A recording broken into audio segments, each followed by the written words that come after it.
Luhan up bareback. It took Perrin and Master Luhan both, and she kept trying to push her skirts down to cover her knees. Daddy and her girls scrambled up easily, and Fail, of course.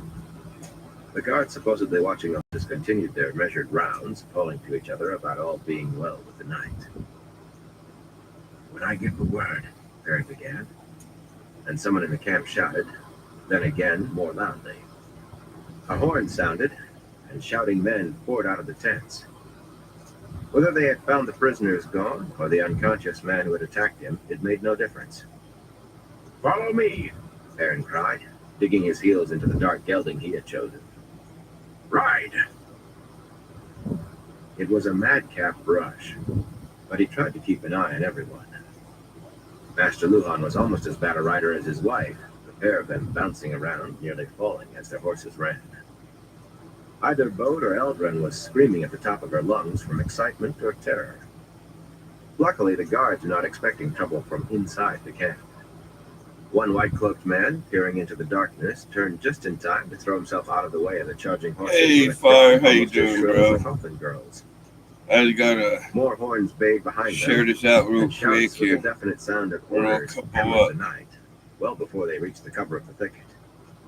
Not that it was much cover now. Tam had everyone mounted, as Perrin had asked, or ordered. He swung Hey, straight from the Babylon, gelding how and you stepped doing? Varen and Tomas were the only ones not all but jumping up and down in their saddles. Their horses were the only ones not dancing with their riders' nervousness. Abel was trying to hug his wife and daughters, all three at the same time, all of them laughing and crying. Master Luhan was trying to shake every hand he could reach. Everybody except the Aiel, Varen, and her warder seemed to be offering everybody else congratulations, as though it were all done. Why, Perrin, it is you, Mistress Luhan exclaimed. Her round face looked peculiar under the helmet, sitting askew because of her braid. What is this thing on your face, young man? I am more than grateful to you, but I will not have you at my table looking like a... No time for that, he told her, ignoring the shock in her face. She was not a woman people cut off. The white cloak horns were sounding something besides an alarm now. A short, repetitive cry, sharp and insistent. An order of some kind. Tam! Abel! Take Master Luhan and the women to that hiding place you know. Gall, you go with them. And Fail. That would add Bane and Chiat. And Hugh and Hayam. That should be enough to be safe. Move quietly. Quiet is better than speed. For a little while anyway. But go now. Those he named wound off westward with no argument, though Mistress Luhan, holding her horse's mane with both hands, gave him a very level look. It was the lack of argument from Fail that stunned him, enough that it took him a moment to realize he had called Master Althor and Master Coffin by their first names. Varen and Tomas had stayed behind, and he eyed her sharply. Any chance of a little help from you? Not the way you mean, perhaps, he replied calmly, as though the white cloak camp were not in turmoil just a mile off.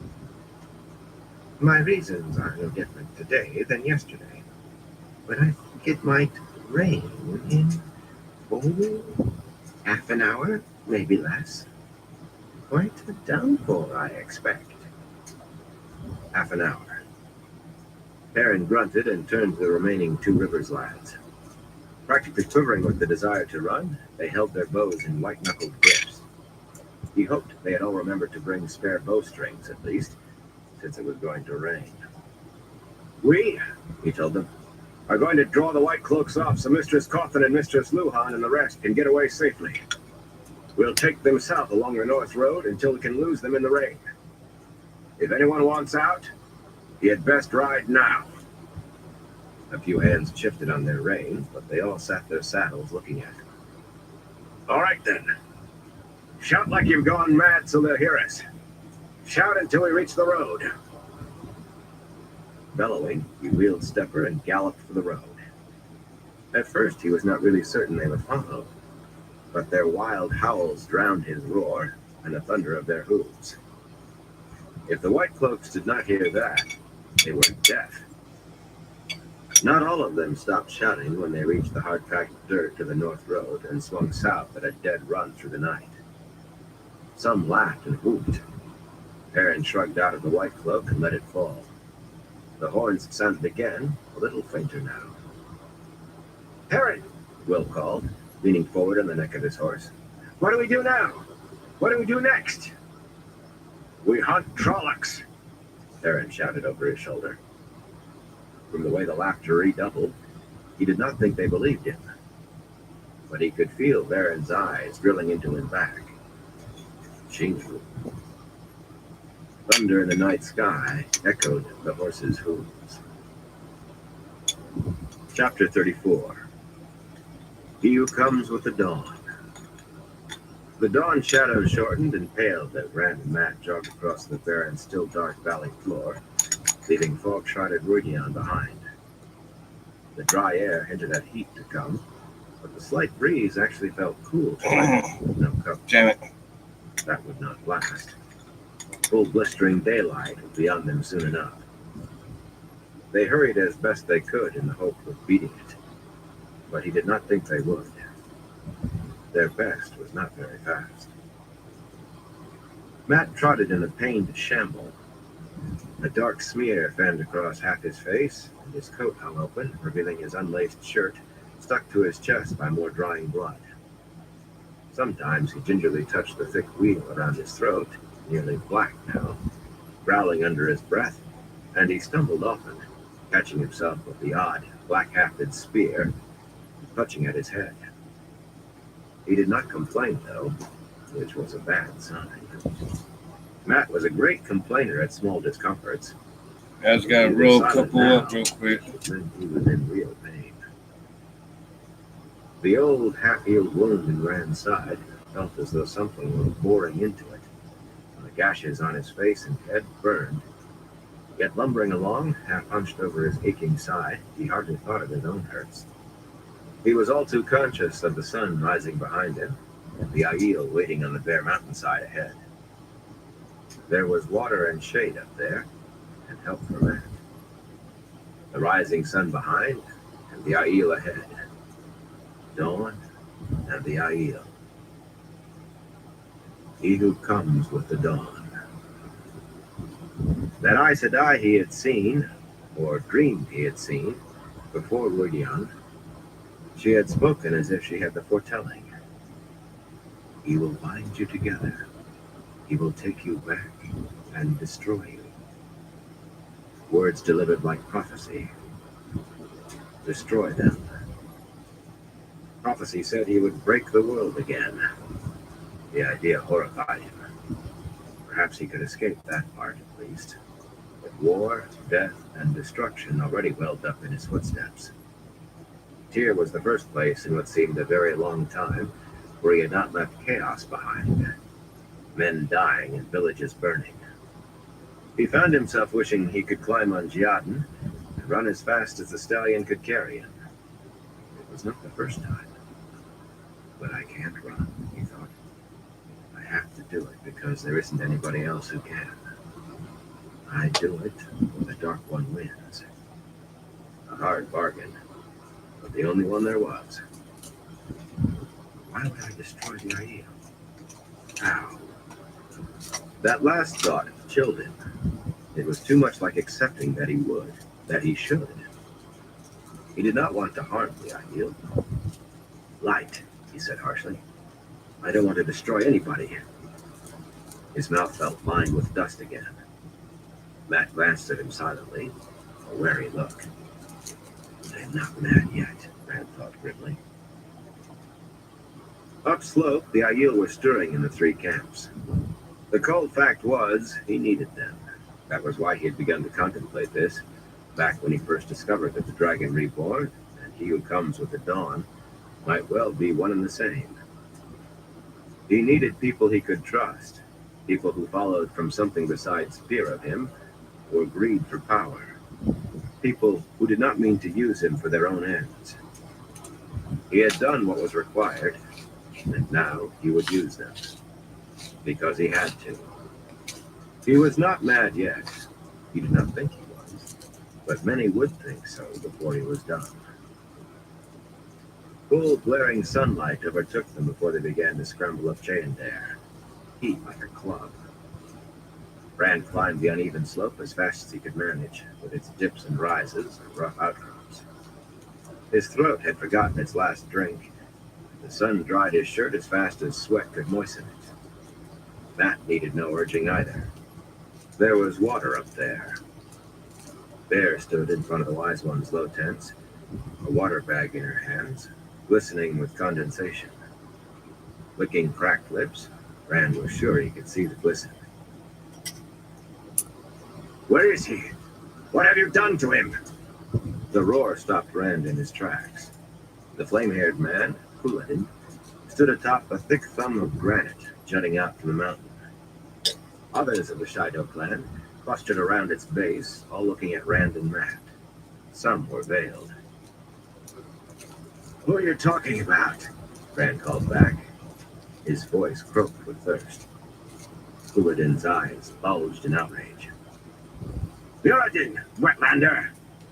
He entered 2 days before you, yet you come out first. He could not fail or you survive. You must have murdered him.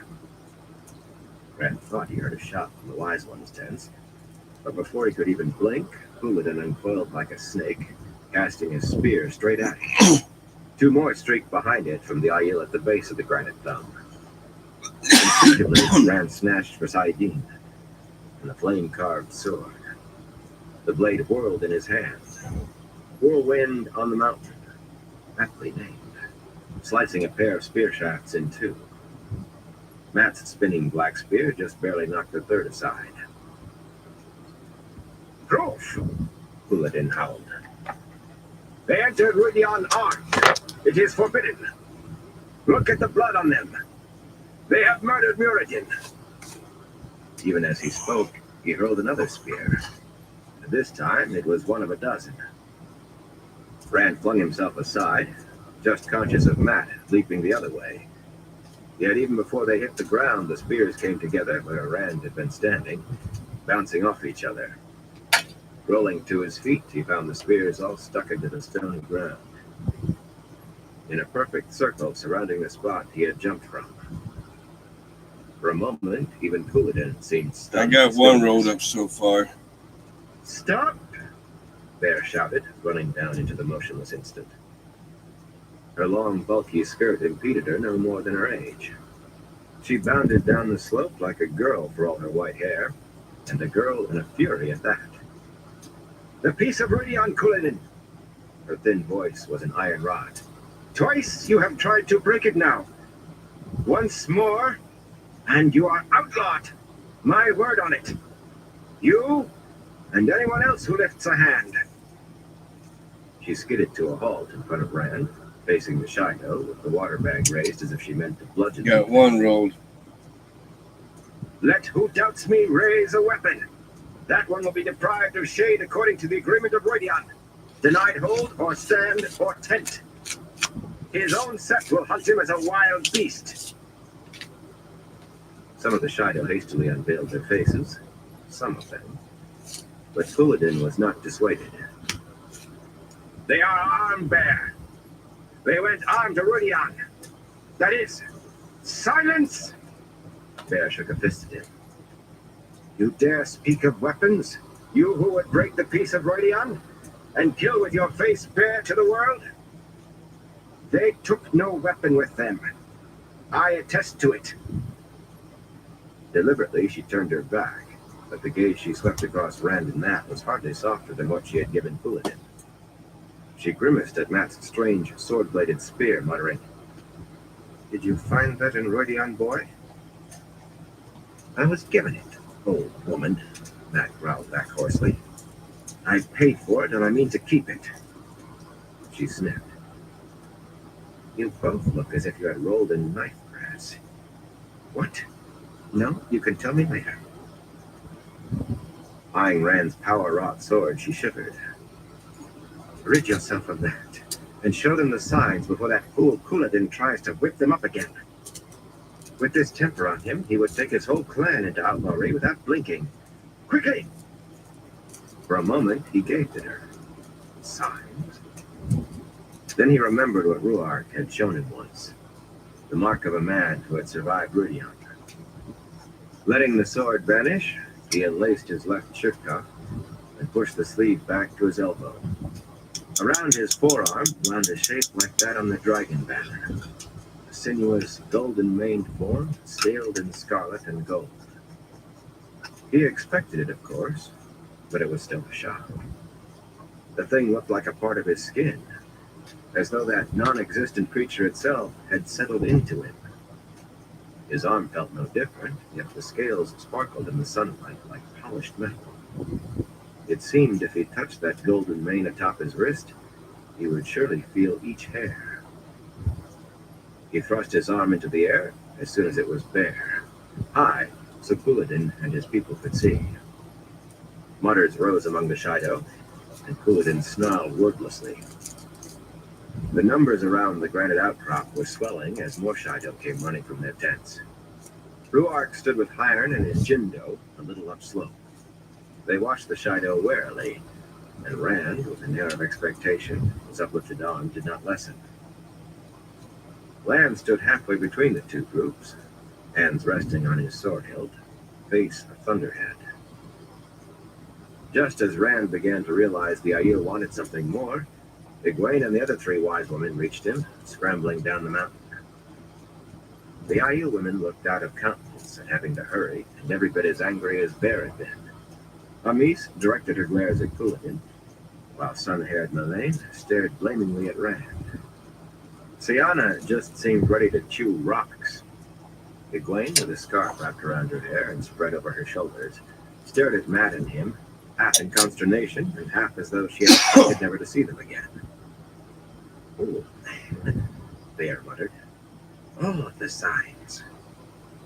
Tossing the water bag to Matt, she seized Rand's right arm and stripped back his sleeve, exposing a mirror twin of the creature on his left forearm. Her breath caught, then came out in a long sigh. She seemed balanced on a razor edge between relief and apprehension. There was no mistaking it. She had hoped for the second marking, yet it made her afraid. Amis and the other two wise women echoed her sigh almost exactly. It was odd to see Aiel fearful. Rand almost laughed. Not that he was amused. Twice and twice shall he be marked. That was what the prophecies of the dragon said. A heron branded into each palm, and now these. One of the peculiar creatures, dragons, prophecy called them, was supposed to be for remembrance lost. Rudian had certainly supplied that, the lost history of the Aiel's origins. And the other was for the price he must pay. How soon must I pay it, he wondered. And how many have to pay with me? Others always had to, even when he tried to pay alone. Apprehensive or not, Bear did not pause before shoving that arm above his head too, and proclaiming loudly, "Behold what has never been seen before! Akarn has been chosen, a chief of chiefs. Born of a maiden, he has come with the dawn from Rudian, according to prophecy, to unite the Aiel. The fulfillment of prophecy has begun." The reactions of the other Aiel were nothing like what Rand envisioned. Couladin stared down at him, even more hatefully than before, if that was possible, then leaped from the outcrop and stalked up the slope to vanish into the Shido tents. The Shido themselves began to disperse, glancing at Rand with unreadable faces before drifting back to their tents. Iron and the warriors of the Jindo sept, hardly hesitating, did the same. In moments, only Ruark remained, his eyes troubled. Lan went over to the clan chief. From his face, the warder would just as soon not have seen Rand at all. Rand was not sure what he had expected, but surely something other than this. Got you rolled up. Muttered. He seemed to realize for the first time that he had the water bag in his hands. Jerking the plug free, he held the hide bag high, letting nearly as much splash over his face as into his mouth. When he finally lowered it, he looked at the markings on Rand's arms again and shook his head, repeating, "Burn me," as he pushed the sloshing bag at him. Rand stared at the Aiel in consternation, but he was more than glad to drink. The first gulps hurt his throat, it was so dry. What happened to you? Egwene demanded. Did Muradin attack you? It is forbidden to speak of what occurs in Rudian, Bear said sharply. Not Muradin, Rand said. Where's Moraine? I expected her to be the first to meet us. He rubbed his face. Black flakes of dried blood came off on his hand. For once I won't care if she asks before she heals me. Me either, Matt said hoarsely. He swayed, holding himself up with his spear, and pressed the heel of his palm against his forehead. My brain is spinning. Egwene grimaced. She is still in Rudian, I suppose. But if you have finally come out, maybe she will as well. She left right after you. And Avienda. You've all been gone so long. Moraine went to Rudian, Rand said incredulously. And Avienda? Why did... Abruptly he registered what else she had said. What do you mean, so long? This is the 7th day, she said. The 7th day since you all went down into the valley. The water bag fell from his hands. Siana snatched it up again before more than a little of its contents, so precious in the waste, could trickle away down the stony slope. Rand barely noticed. 7 days. Anything could have happened in 7 days. Some dab pins. They could be catching up to This one's a little water grabber. This one is I have to move fast. Cushman. I have to keep ahead of them. And then this one is I haven't come this far to key fail. lime pie. They were all staring at him, even Rourke and Matt. Concern writ large in their faces. And caution. No wonder in that. Who could say what he might do, or how sane he still was? Only Land did not change his stony skull. I told you that was Avienda, Rand. Bare she was born. Matt's voice had a painful rasp to it, and his legs looked none too steady. How long before Moraine comes back? Rand asked. If she had gone in at the same time, she should return soon. If she has not returned by the 10th day, Bear replied, she will not. No one has ever returned after 10 days. Another 3 days, maybe. 3 more days when he had already lost 7. Let them come now. I will not fail. He barely kept a snarl from his face. You can channel. One of you can, anyway. I saw you flung Couladin about. Will you heal Matt? Amis and Malaine exchanged looks he could only call rueful. Our paths have gone other ways, Amis said regretfully. There are wise ones who could do what you ask, after a fashion. But we are not among them. What do you mean? He snapped angrily. You can channel like Aes Sedai. Why can't you heal like them? You do not want him to go to Roy Dion in the first place. Do you think you can let him die from it? I'll survive, Matt said. But his eyes were tight with suffering.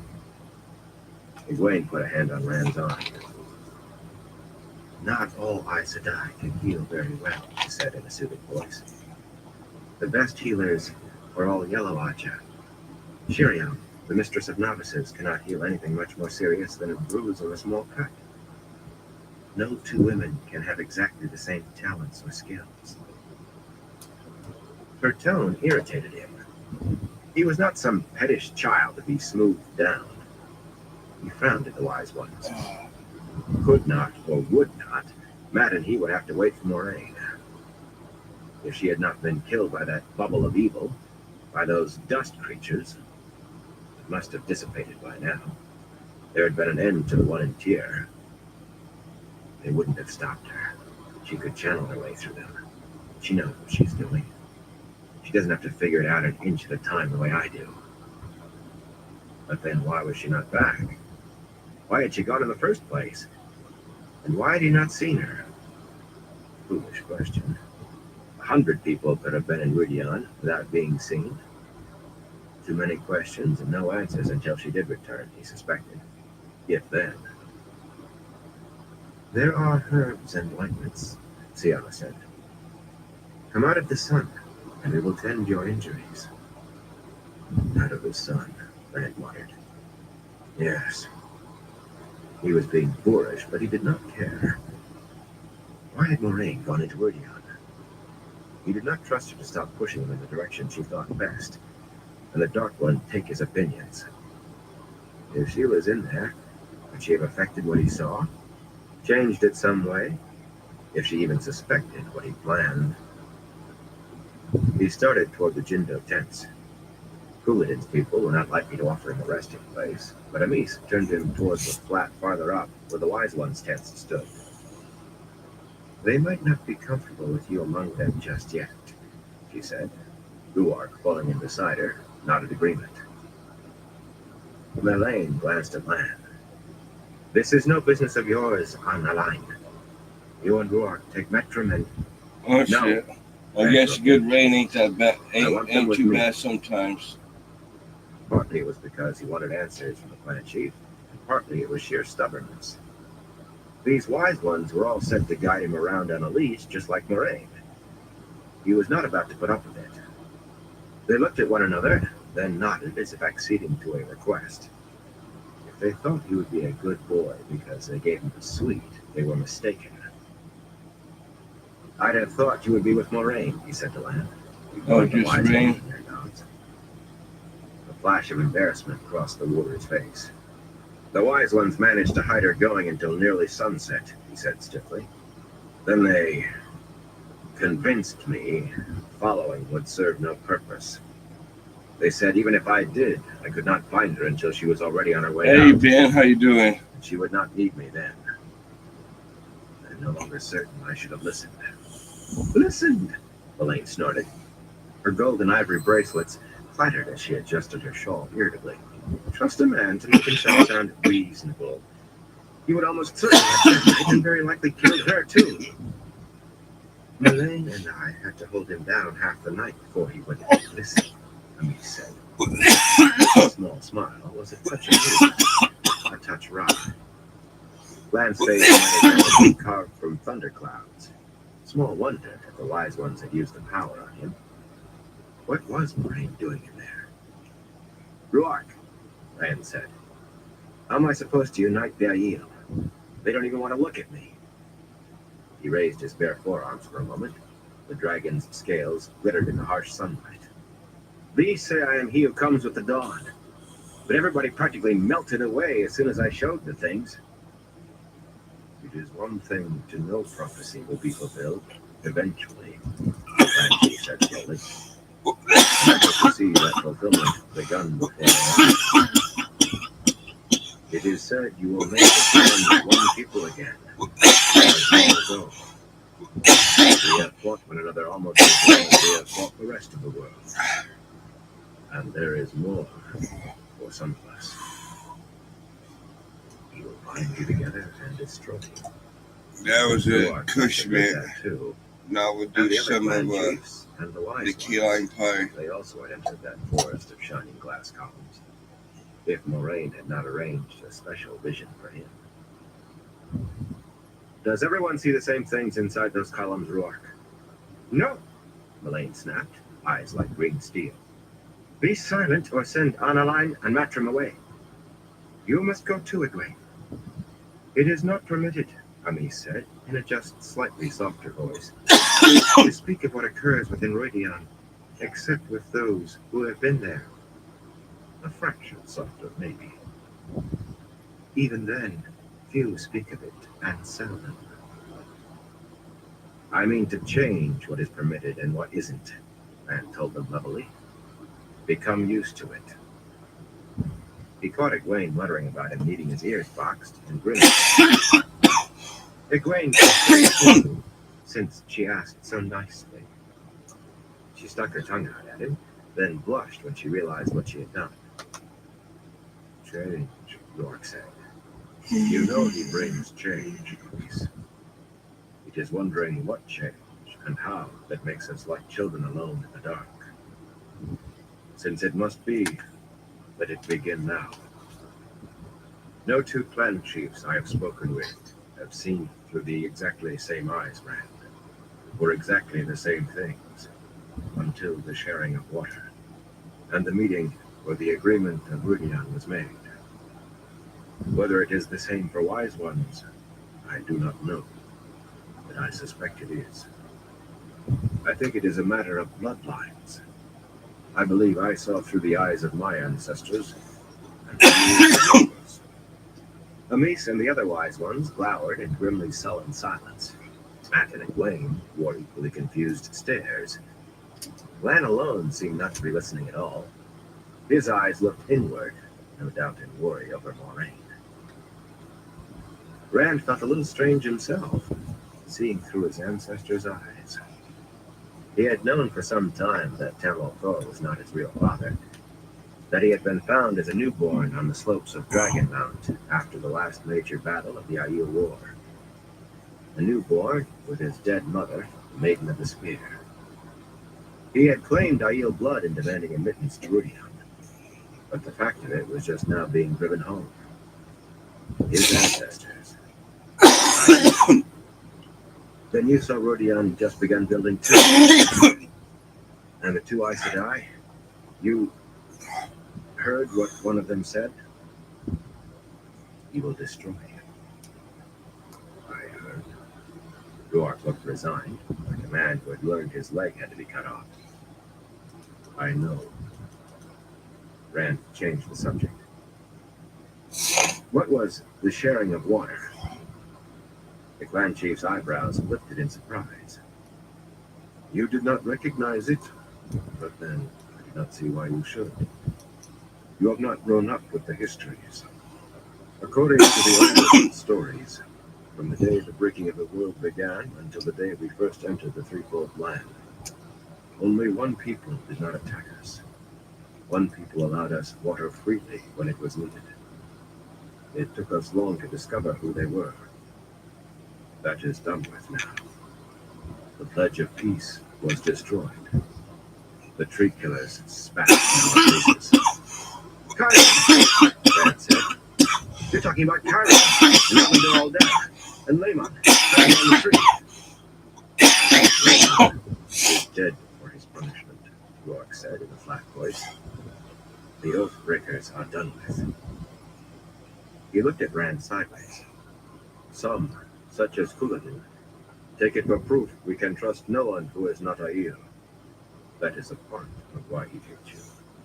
A part. He will take your face and blood for lies. For plague he does. Rand shook his head. Moraine sometimes talked in complexity of age lace, the pattern of an age, woven by the wheel of time, and the thread of human lives. If the ancestors of the Carianan had not allowed the Aiel to have water 3,000 years ago, then Carian would never have been given the right to use the silk path across the waste, with a cutting from Avendasora for a pledge. No pledge, and King Layman would have had no tree to cut down. There would have been no Aiel War. He could not have been born on the side of Dragonmount to be carried off and raised in the two rivers. How many more points like that had there been, where a single decision one way or another affected the weave of the pattern for thousands of years?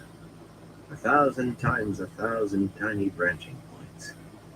1,000 times that many, all twitching the pattern into a different design. He himself was a walking branching point, and maybe Matt and Karen too. What they did or did not do would send ripples ahead through the years, through the ages. He looked at Matt, hobbling up the slope of the end of his spear, head down and eyes squinted in pain.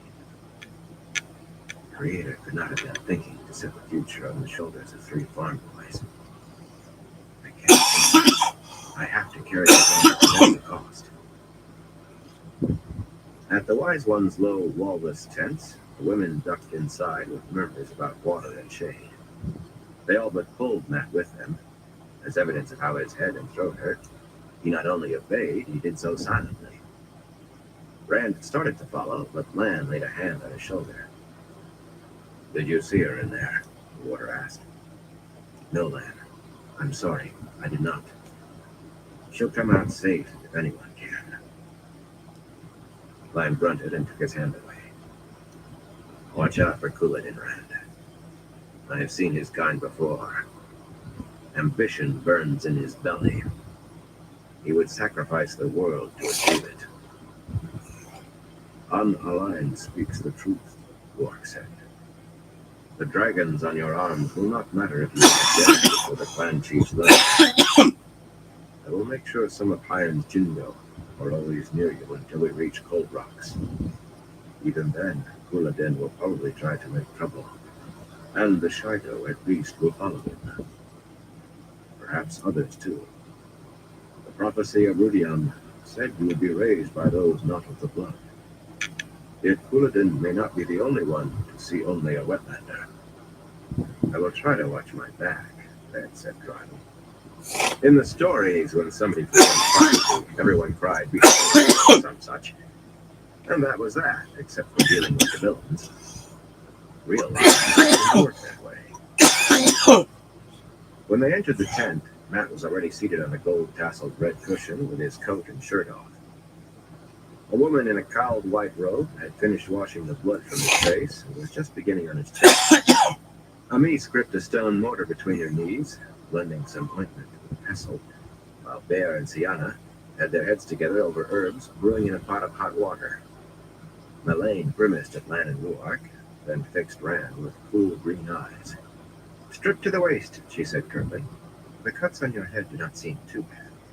But let me see what has you hunched over. She struck a small brass gong, and another white-robed woman ducked in at the back of the tent, a steaming silver basin in her hands and claws over her arm. Rand took a seat on a cushion, making himself sit up straight. That's nothing to worry yourself about, he assured her. The second woman in white knelt gracefully by his side, and resisting his effort to take the damp cloth she wrung out in the basin, began gently washing his face. He wondered who she was. She looked Aiel, but she certainly did not act it. Her gray eyes held a determined bleakness. It is an old injury, Egwene told the sun-haired wise one. Moraine has never been able to heal it properly. The look she gave Rand said common courtesy should have made him tell as much. From the glances that passed among the wise ones, though, he thought she had said more than enough already. A wound Aes Sedai could not heal, that was a puzzle for them. Moraine seemed to know more about him than he knew about himself, and he had a hard time dealing with her. Maybe it would go easier with the wise ones if they had to guess about him. Matt winced as Amis began rubbing her ointment into the slashes on his chest. If it felt anything like it smelled, Rand thought he had cause to wince. Bear shoved a silver cup at Matt. Drink, young man. Dimson root and silverleaf will help your headaches if anything can. He did not hesitate before gulping it down.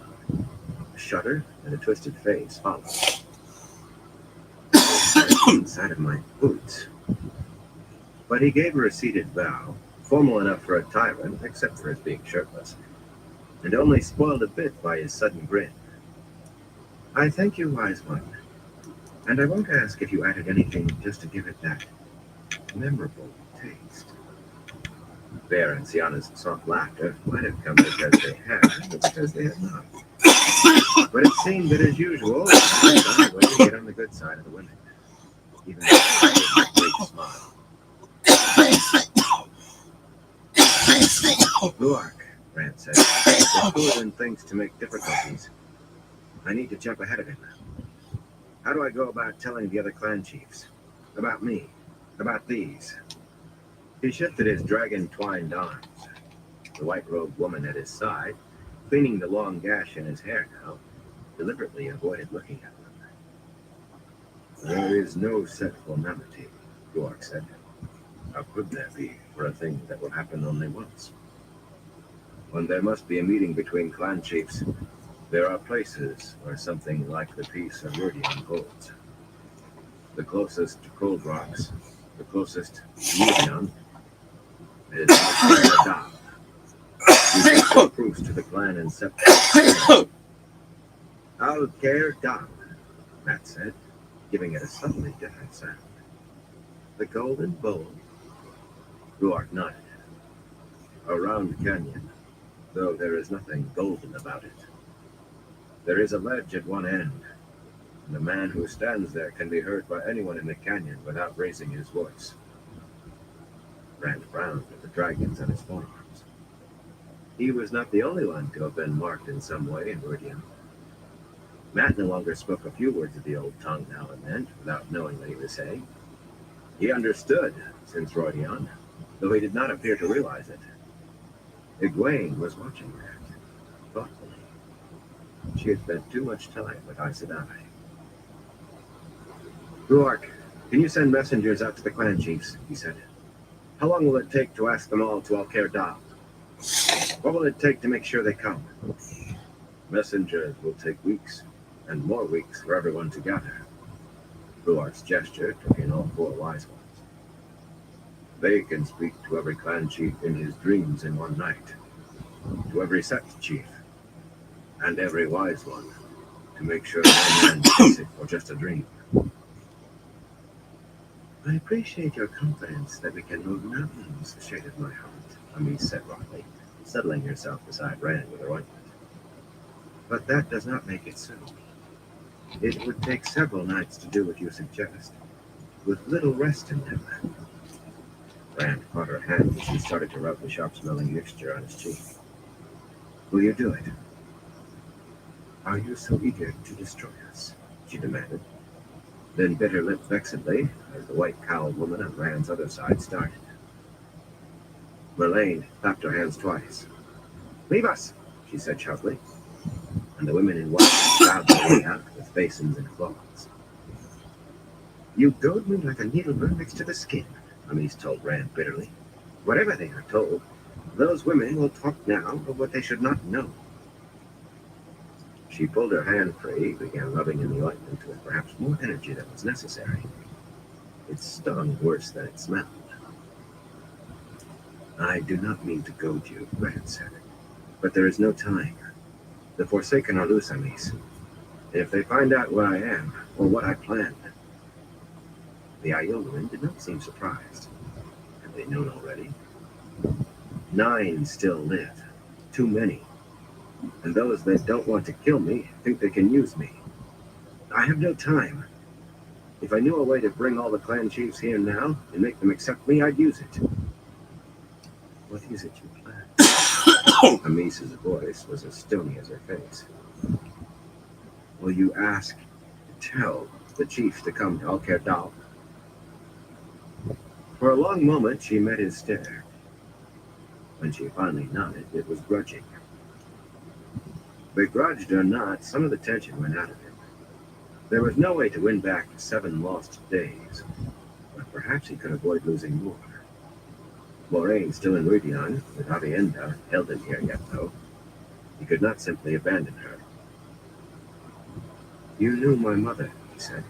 Egwene leaned forward as intent as he, and Matt shook his head. Amis's hand paused on his face. I knew her. Tell me about her, please. She shifted her attention to the slash above his ear. If a frown could have Like around one. he would not have needed her ointment. Finally, she said, Shahil's story, as I knew it, begins when I was still Father Ai's mind. More than a year before I gave up the spear. A number of us had ranged almost to the dragon wall together. One day we saw a woman, a golden-haired young wetlander in silks, with pack horses and a fine mare to ride. A man we would have killed, of course, but she had no weapon beyond the simple knife at her belt. Some wanted to run her back to the dragon wall naked. Egwene blinked. She seemed continually surprised at how hard the Aiel were. Amis continued without pause, yet she seemed to be searching determinedly for something. Curious, we followed, day by day, without letting her see. Her horses died, her food ran out, her water. But she did not turn back. She stumbled on afoot until finally she fell and could not rise. We decided to give her water and ask her story. She was near death, and it was a full day before she could speak. Her name was Shayi, Rand said when she hesitated. Where was she from? Why did she come here? Shayi, Bear said, was the name she took for herself. She never gave another in the time I knew her. In the old tongue, it would mean the woman who is dedicated. Matt nodded agreement, not seeming to realize what he had done. Left thoughtfully over a silver cup of water. There was a bitterness in Shail in the beginning, she finished. Sitting back on her heels beside Rand, Amis nodded. She spoke of a child abandoned, a son she loved, a husband she did not love. Where, she would not say. I do not think she ever forgave herself for leaving the child. She would tell little beyond what she had to. It was for us she had been searching for maidens of the spear. An Aes Sedai called Jitara Morosu, who had the foretelling, had told her that disaster would befall her land and her people, perhaps the world, unless she went to dwell among the maidens of the spear, telling no one of her going. She must become a maiden, and she could not return to her own land until the maidens had gone to Tarkon. She shook her head wonderingly. You must understand how it sounded then. The maidens go to Tarkon. No Aiel had crossed the Dragon Wall since the day we first reached the Threefold Land. It would be another 4 years before Lehman's crime brought us into the wetlands. And certainly no one not Aiel had ever become a maiden of the spear. Some of us thought her mad from the sun. But she had a stubborn will. And somehow we found ourselves agreeing to let her try. Jitara Moroso. And I said that with the fortune. Somewhere he had heard that name, but where? And he had a brother, a half-brother. Growing up, he had wondered what it would be like to have a brother or a sister. Who and where? But Amis was going on. Almost every girl dreams of becoming a maiden and learns at least the rudiments of bow and spear, of fighting with hands and feet. Even so, those who take the final step and wed the spear discover they know nothing. It was harder for Shahin. The bow she knew well, but she had never run as far as a mile, or lived on what she could find. A 10-year-old girl could beat her, and she did not even know what plants indicate water. Yet she persevered. In the year she had spoken her vows to the spear, become a maiden, adopted into the Chumai sept of the Tardat. And eventually she had gone to Tarvalin with the maidens, to die on the slopes of Dragonmount. Half an answer, and leaving new questions. If he could only have seen her face. You have something of her in your features, Siama said, as though reading his thoughts. She had settled herself cross-legged with a small silver cup of wine. Less of John Dwin. John Dwin, my father. Yes, Siama said. He was a clan chief of the Tardat then, the youngest in memory. Yet he had a way to him, a power. People listened to him and would follow him, even those not of his clan. He ended the blood feud between Tardat and Nakai after 200 years, and made alliance not only with the Nakai, but with the Rain. And the Rain were not far short of blood feud. He very nearly ended the feud between Sharat and Goshin as well, and might have, had Lehman not cut down the tree. Young as he was, it was he who led the Tardat and Nakai, the Rain and Sharat, to seek Lehman's blood price. Was. So he was dead now too. Egwene wore sympathy on her face. Rand ignored it. He did not want sympathy. How could he feel loss for people he had never known? Yet he did. How did John Gwyn die? The wise ones exchanged hesitant glances.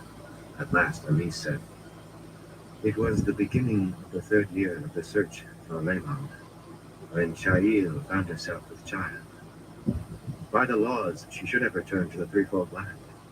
A maiden is forbidden to carry the spear while she carries a child. But Jundwin could forbid her nothing.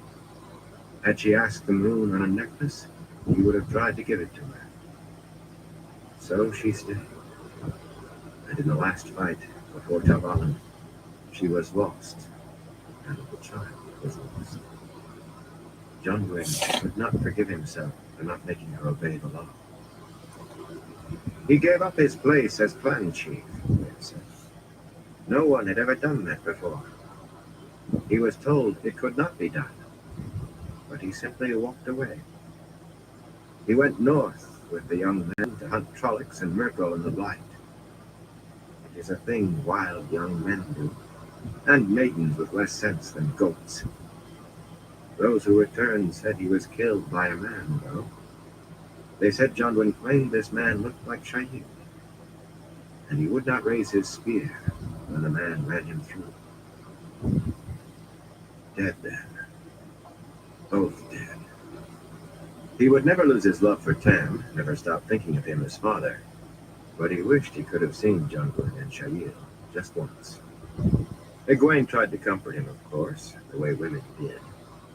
There was no use trying to make her understand that what he had lost was something he had never had. From memories of parents, he had Tamil Thor's quiet laugh, and dimmer remembrance of Cariel Thor's gentle hands. That was as much as any man could want or need. She seemed disappointed, even a little upset with him. The other ones appeared to share the feeling to one degree or another, from Bear's openly disapproving frown to Melane's sniff and ostentatious shifting of her shawl. Women never understood. Ruark and Lan and Mac did. They left him alone, as he wanted. For some reason, he did not feel like eating when Melaine had food brought, so he went to lie at the edge of the tent with one of the cushions under his elbow, where he could watch the slope and the fog-shrouded city. The sun blasted the valley and the surrounding mountains, burning the shadows. The air that eddied into the tent seemed to come from an open oven. After a time, Mac came over wearing a clean shirt. He sat beside Ryder without speaking, peering into the valley below, the strange spear propped on his knee. Now and again he felt the cursive script carved into the black half. "How is your head?" Rand asked. Mac jumped. "It doesn't hurt anymore." He jerked his fingers away from the carving, folded his hands deliberately in his lap. "Not as much, anyway. Whatever that was they mixed up, it did the trick." He fell silent again, and Rand let him. He did not want to talk either. He could almost feel time passing, grains of sand in an hourglass dropping one by one ever so slowly. But everything seemed to tremble, too. The sands ready to explode in a torrent. Foolish. He was just being affected by the shimmering heat haze rising from the mountain's bare rock. The clan chiefs could not reach Alker Dal one day sooner if Moraine appeared before him that instant. They were only a part, anyway, and maybe the least important part. A little while later, he noticed Lan squatting easily atop the same granite outcrop Couladin had used, paying no mind to the sun. The water was watching the valley, too. Another man who did not want to talk. Rand refused a midday meal, too, though Egwene and the Wise Ones took turns trying to make him eat. They seemed to take his refusal calmly enough, but when he suggested returning to Meridian to look for Moraine, and Avienda for that matter, Melaine exploded. "You fool, man. No man can go twice to Meridian. Even you would not come back alive. Go starve if you want to." She threw half a round loaf of bread at his head. Matt caught it out of the air and calmly began eating. "Why do you want me to live?" Rand asked her. "You know what that Aes Sedai said in front of Meridian. I will destroy you. Why aren't you plotting with Couladin to kill me?" Matt choked, and Egwene planted her fists on her hips, ready to lecture, but Rand kept his attention on Melaine. Instead of answering, she glared at him and left the tent. It was Bear who spoke. Everyone thinks they know the prophecy of Ringyat, but what they know is what wise ones and clan chiefs have told them for generations. Not lies, but not the whole truth. The truth might break the strongest man. What is the whole truth? Rand insisted. She glanced at Matt, then said, in this case, the whole truth, the truth known only to wise ones and clan chiefs before this, is that you are our doom. Our doom and our salvation.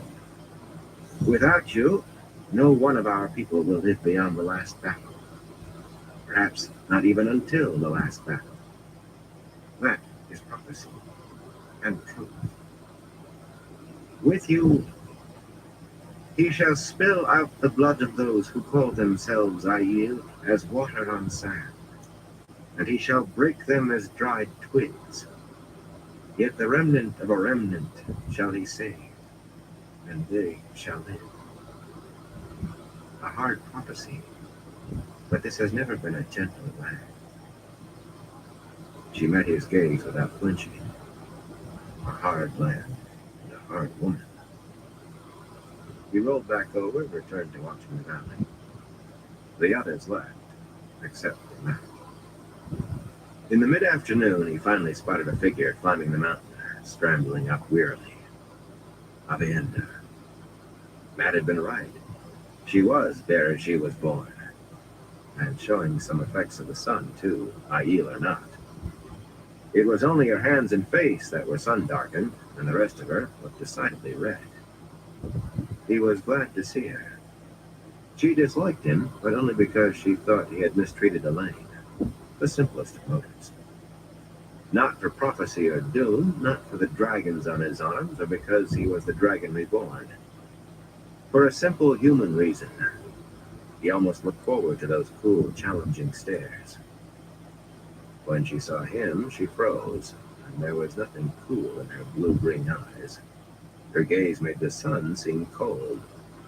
He should have been burned to ash on the spot. Rand? Matt said quietly. I don't think I would turn my back on her if I were you. A tired sigh escaped him. Of course, if she had been into those glass columns, she knew.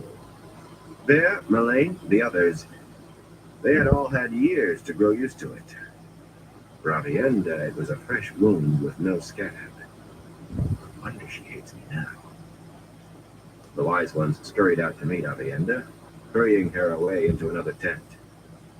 The next time Rand saw her, she wore a bulky brown skirt and loose white blouse, with a shawl looped around her arms. She did not look very happy about the clothes. She saw him watching, and the fury on her face, the sheer animal rage, was enough to make him turn away. Shadows were beginning to stretch to the far mountains by the time Moraine appeared, falling and staggering back to her feet as she climbed, as sunburned as Avienda. He was startled to see she had no clothes on either. Women were crazy, that was all. Lan leaped from the stone outcrop and ran down to her. Scooping her into his arms, he ran back upslope, perhaps faster than he had descended, cursing and shouting to the wise ones by turns. Moraine's head lolled on his shoulder. The wise ones came out to take her, Elaine physically barring his way when he tried to follow them into the tent. Lan was left stalking up and down outside, pounding a fist into his hand. Rand rolled onto his back and stared up at the low tent. 3 days saved. He should have felt glad Moraine and Avienda were back and safe, but his relief was all for days saved. Time was everything. He had to be able to choose his own ground. Maybe he still could. What are you going to do now? Matt asked. Something you should like. I'm going to break the rules. I meant, are you going to get something to eat? Me, I'm hungry. In spite of himself, Rand laughed. Something to eat. He did not care if he ever ate again. Matt stared at him as if he were crazy. That only made him laugh harder. Not crazy. For the first time, somebody was going to learn what it meant that he was the dragon reborn. He was going to break the rules in a way no one expected. Chapter 35. Sharp Lessons. The heart of the stone in Tel Riyadh was as Egwene remembered it in the real world. Huge, polished red stone columns rising to a distant ceiling, and beneath the great central dome, Kalendor driven into the pale floor stones. Only people were missing. The golden lamps were not lit, yet there was a sort of light, somehow dim and sharp at the same time, that seemed to come from everywhere at once, or nowhere. It was often like that, indoors in Tel Riyadh. What she did not expect was the woman standing beyond the glittering crystal sword and peering off into the pallid shadows among the columns. The way she was dressed startled Egwene. Bare feet and wide trousers of brocaded yellow silk. Above a darker yellow sash, she was quite bare, except for gold chains hanging around her neck. Tiny gold rings decorated her ears in sparkling rows, and, most startling of all, another pierced her nose, with a thin medallion-lined chain running from nose ring to one of the rings in her left ear. "Elaine?" Egwene gasped, gathering her shawl around her as though she were the one with no blouse. She had garbed herself as a wise one this time, for no particular reason. The daughter heir leaped, and when she came down facing Egwene, she was wearing a demure gown of pale green with a high embroidered neck and long sleeves that dangled points over her hands. No earrings, no nose ring. "It is how the sea folk women dress at sea," she said hurriedly, with a furious blush. "I wanted to see how it felt, and this seemed the best place. I couldn't do it on a ship, after all." "How does it feel?" Egwene asked curiously. "Cold, actually." Elaine looked around at the surrounding columns. "And it makes you feel people are staring at you, even when there's no one there." Abruptly, she laughed. "Poor Tom and Marion. They do not know where to look most of the time. Half the crew are women." Studying the columns herself, Egwene shrugged uncomfortably. It did feel as if they were being watched.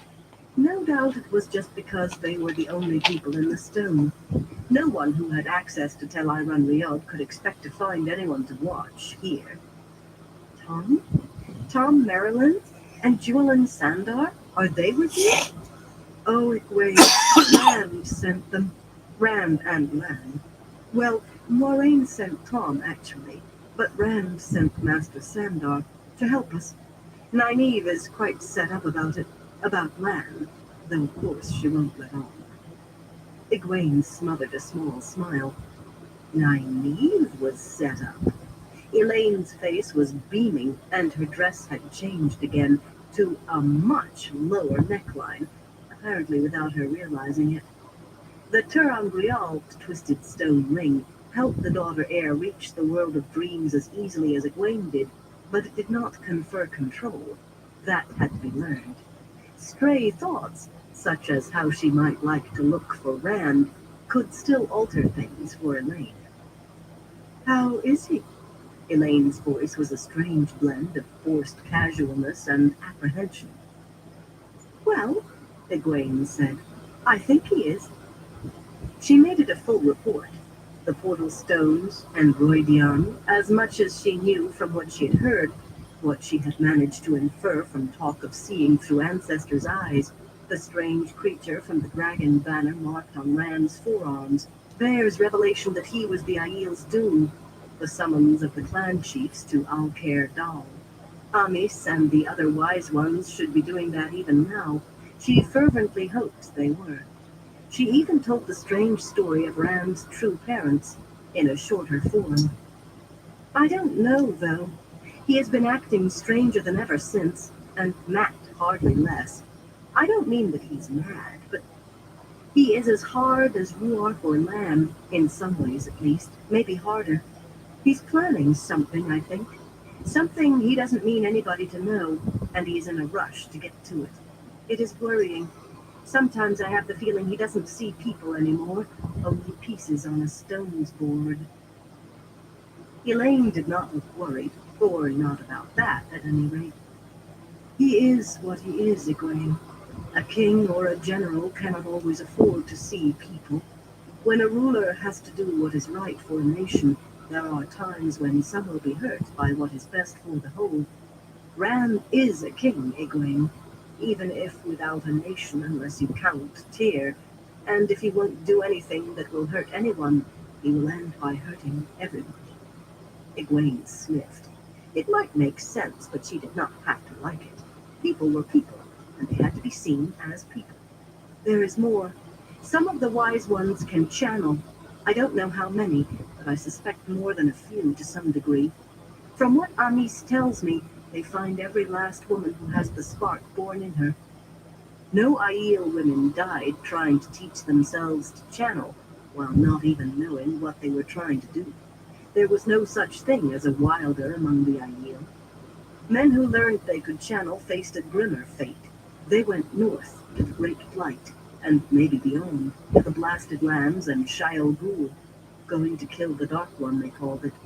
None survived long enough to face Here's madness. round one. Avienda is one with the spark, it turns out. She'll be very strong, I think. Amis thinks so too. Avienda, Elaine said, wonderingly. Of course. I should have known.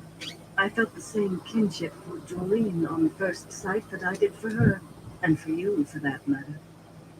Doreen? Elaine grimaced. I promised I would keep her secret, and the first chance I'd get I let my tongue run wild. Well, I don't suppose you will harm her or her sisters. Doreen is Windfinder on Wave Dancer, Egwene. She can channel, and so can some of the other Windfinders. She glanced at the columns around them, and her neckline was suddenly back up under her chin. She adjusted a dark lace shawl that had not been there a moment before, covering her hair and shadowing her face. Egwene, you mustn't tell anyone. Jorin is afraid the tower will try to force them to become Aes Sedai, or try to control them in some fashion. I promised I would do what I can not to let that happen. I won't tell, Egwene said slowly. Wise ones and Windfinders, women able to channel among both, and none who had taken the 3 oaths, bound by the Oath Rod. The oaths were supposed to make people trust Aes Sedai, or at least not fear their power. But Aes Sedai still had to move in secret as often as not. Wise ones, and Windfinders, she was willing to wager, had honored places in their societies, without being bound to supposedly make them safe. It was something to think on. Nynaeve and I are ahead of schedule too, Egwene. Jorin has been teaching me to work the weather. You would not believe the size of the flows of air she can weave. And between us we've had Wave Dancer moving as fast as he ever has, and that is fast. We should be in Tanchico in another 3 days, maybe 2, according to Colleen. She's the sail mistress, the captain. 10 days from Tyr to Tanchico, perhaps. That is with stopping to talk with every Afa'am ship we see. Egwene, the sea folk think Rand is their Caramor. They do? Colleen has some of what happened in Tyr wrong. She assumes the Aes Sedai serve Rand now, for one thing. Nynaeve and I thought it best not to put her straight about that. But as soon as she tells another sail mistress, they're all ready to spread the word and serve Rand. I believe they will do anything he asks of them. I wish the Aiel were so accepting, Egwene sighed. Ruark thinks some of them might refuse to acknowledge him, Roydion dragons or no. One fellow, a man called Huladin, I'm sure would kill him in a minute given half a chance. Elaine took a step forward. You will see that doesn't happen. It was not a question or a request. There was a sharp light in her blue eyes and a bared dagger in her hand. I will do the best I can. Ruark is giving him bodyguards. Elaine seemed to see the dagger for the first time and gave a start. The blade vanished. You must teach me whatever Amis is teaching you, Egwene. It is disconcerting to have things appear and disappear, or suddenly realize I'm wearing different clothes. It just happens. I will. When I have time. She had been in Tel Riyadh too long already. Elaine, if I am not here when we are supposed to meet next, don't worry. I will try, but I may not be able to come. Be sure to tell Nynaeve. If I do not come, check every night thereafter. I won't be more than 1 or 2 late, I'm sure. If you say so, Elaine said doubtfully. It will surely take weeks to find out if Leandrin and the others are in Tanchico or not. Tom seems to think the city will be very confused. Her eyes went to Kalendor, driven half its length into the floor. Why did he do that, do you think? He said it will hold the tyrants to him. As long as they know it's there, they have to know he is coming back. Maybe he knows what he is talking about. I hope so. Oh, I thought perhaps he was angry about something. Egwene frowned at her. This sudden diffidence was not like Elaine at all. Angry about what? Oh, nothing. It was just a thought. Egwene, I gave him 2 letters before leaving Tyr. Do you know how he took them? No, I don't. Did you say something you think might have angered him? Of course not, Elaine laughed. I'll be right back. It sounded forced. Her dress was suddenly dark wool, stout enough for a hard winter. I would have to be a fool to write things to make him angry. Her hair sprang up in all directions, like a crazed crown. She was not aware of it. I am trying to make him love me, after all. Just trying to make him love me. Oh, why can't men be simple? Why do they have to cause such difficulties? At least he's away from therapy. The wool became silk again, cut even lower than before.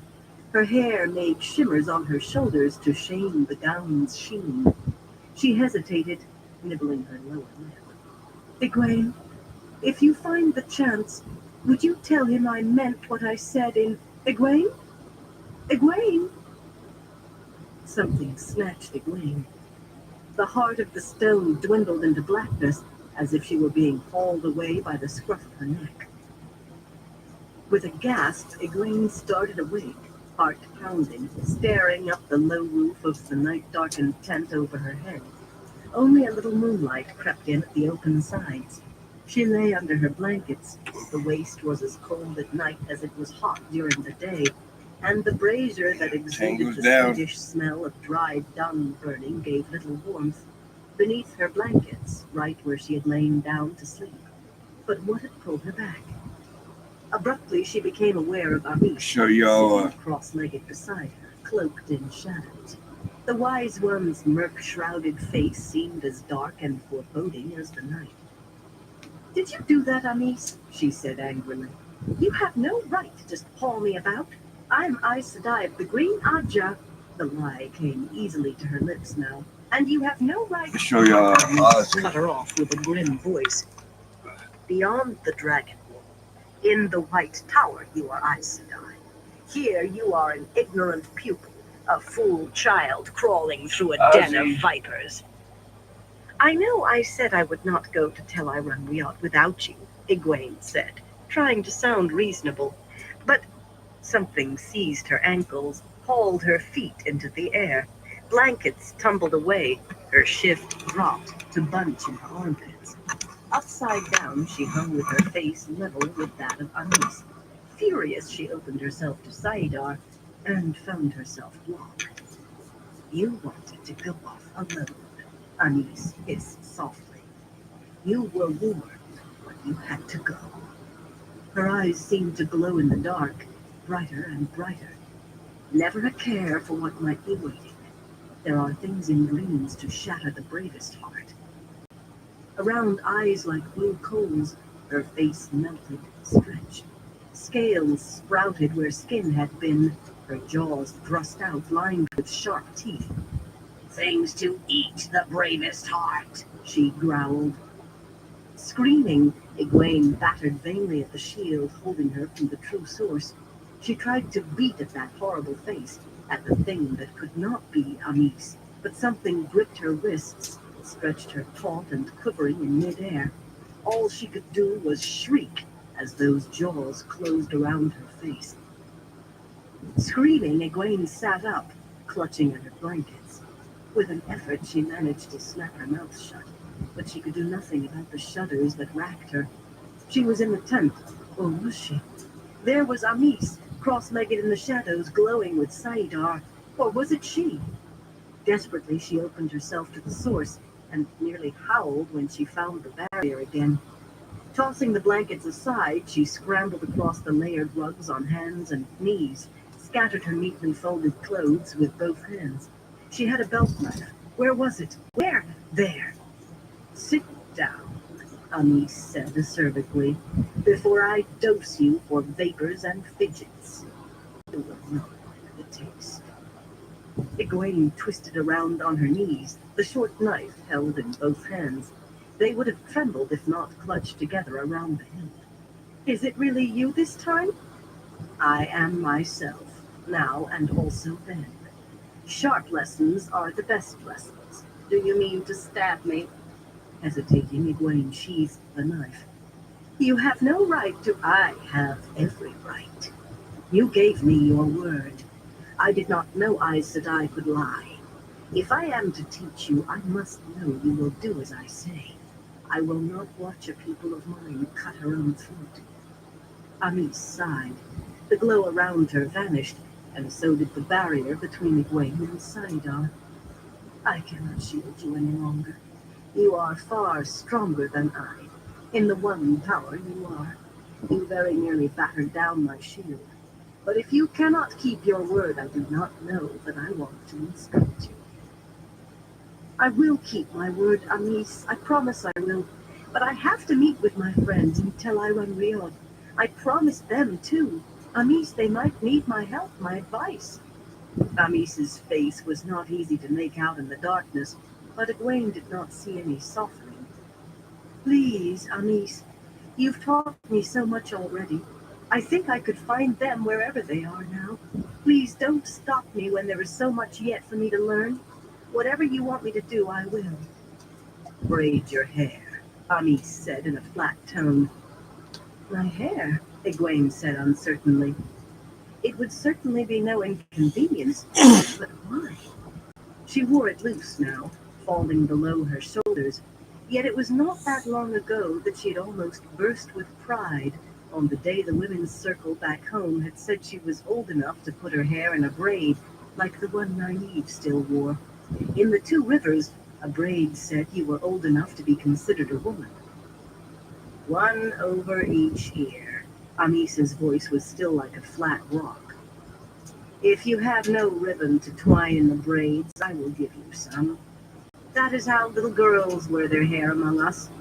Girls too young to be held to their word.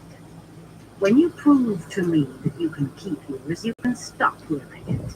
But if you lie to me again, I will make you cut your skirts off short, like little girls' dresses, and find you a doll to carry. When you decide to behave as a woman, you will be treated as a woman. Agree to it, or I will teach you no more. I will agree if you will accompany me when I must meet. Agree, Aes Sedai. I do not bargain with children, or those who cannot keep their word. You will do as I say, accept what I choose to give, and no more, or else go off and get yourself killed on your own. I will not aid it. Egwene was glad of the dark. It hid her scalp. She had given her word, but this was all so unfair. No one was trying to hedge Rand around with silly rules. Well, perhaps he was different. She was not sure she wanted to trade Amis's edicts, or Couladin's desiring to put a spear through her in any case. Matt would certainly not put up with other people's rules, yet, Taviran or not, Matt had nothing to learn. All he had to do was be. Very likely he would refuse to learn anything given the chance, unless it had to do with gambling or raising food. She wanted to learn. Sometimes it seemed an unending thirst. However much she absorbed, she could not quench it. That still did not make it fair. Only the way things are, she thought ruefully. I agree, she said. I will do as you say, accept what I do, and no more. Good. After a long pause, as if waiting to see whether Egwene wanted to say more, she wisely held her tongue. Amis added, I mean to be hard on you, Egwene, but not without purpose. That you think I have taught you much already only shows how little you knew to begin. You have a strong talent for the dream. Very likely you will outstrip any of us by far one day. But if you do not learn what I can teach you, what we four can all teach you, you will never develop that talent fully. It is most likely you will not live long enough to do so. I will try, Amis. She thought she managed a good approximation of meekness. Why did the woman not say what she wanted to hear? If Egwene could not go to tell Ironweald alone, then Anis had to come too when she next met Elaine. Or it might be Nynaeve next time. Good. Do you have anything else to say? No, Anis. The pause was longer this time. Egwene waited as patiently as she could, hands folded on her knees. So you can hold your demands inside when you wish, Anis said at last, even if it does make you twitch like a good puppy itch. Do I mistake the cause? I can give you an ointment. No? Very well. I will accompany you when you must meet your friends. Thank you, Egwene said primly. A goat with an itch indeed. In case you did not listen when I first told you, learning will be neither easy nor short. You think you have worked these last days. Prepare to give real time and effort now. Amis, I will learn as much as you can teach me, and I will work as hard as you want. But between Rand and the Dark Friends, time to learn may turn out to be a luxury and my purse empty. I know, Amis said wearily. He troubles us already. Come, you have wasted enough time with your childishness. There is women's business to be discussed. Come, the others are waiting. For the first time, Egwene realized Lorraine's blankets were empty. She reached for her dress, but Amis said, That will not be needed. We only go a short way. Throw a blanket around your shoulders and come. I have done a great deal of work for Randall already, and I must do more when we are finished. Sliding a blanket around her doubtfully, she followed the older woman into the night. Skin turning to tight goosebumps, she hopped from barefoot to barefoot over stony ground that seemed little short of ice. After the heat of day, the night seemed as frigid as the heart of a Two Rivers winter. Her breath turned to thin mist in front of her mouth, absorbed immediately by the air. Cold or not, the air was still dry. At the rear of the Wise One's camp stood a small tent she had not seen before, low like the others, but staked tightly down all around. To her surprise, Anis began stripping off her clothes, then motioned her to do the same. Clenching her teeth to keep them from chattering, she followed Amis's example slowly. When the Aiel woman had shed down to her skin, she stood there just as if the night were not freezing, taking deep breaths and flailing herself with her arms before finally ducking inside. Egwene darted after her with alacrity. Damp heat hit her like a stick between the eyes. Sweat popped out of every pore. Moiraine was already there, and the other Wise Ones, and Avienda, all bare-skinned and sweating, sitting around a large iron kettle full to the brim with sooty stones. Kettle and stones alike radiated heat. The Aes Sedai looked mostly recovered from her ordeal, though there was a tightness around her eyes that had not been there before.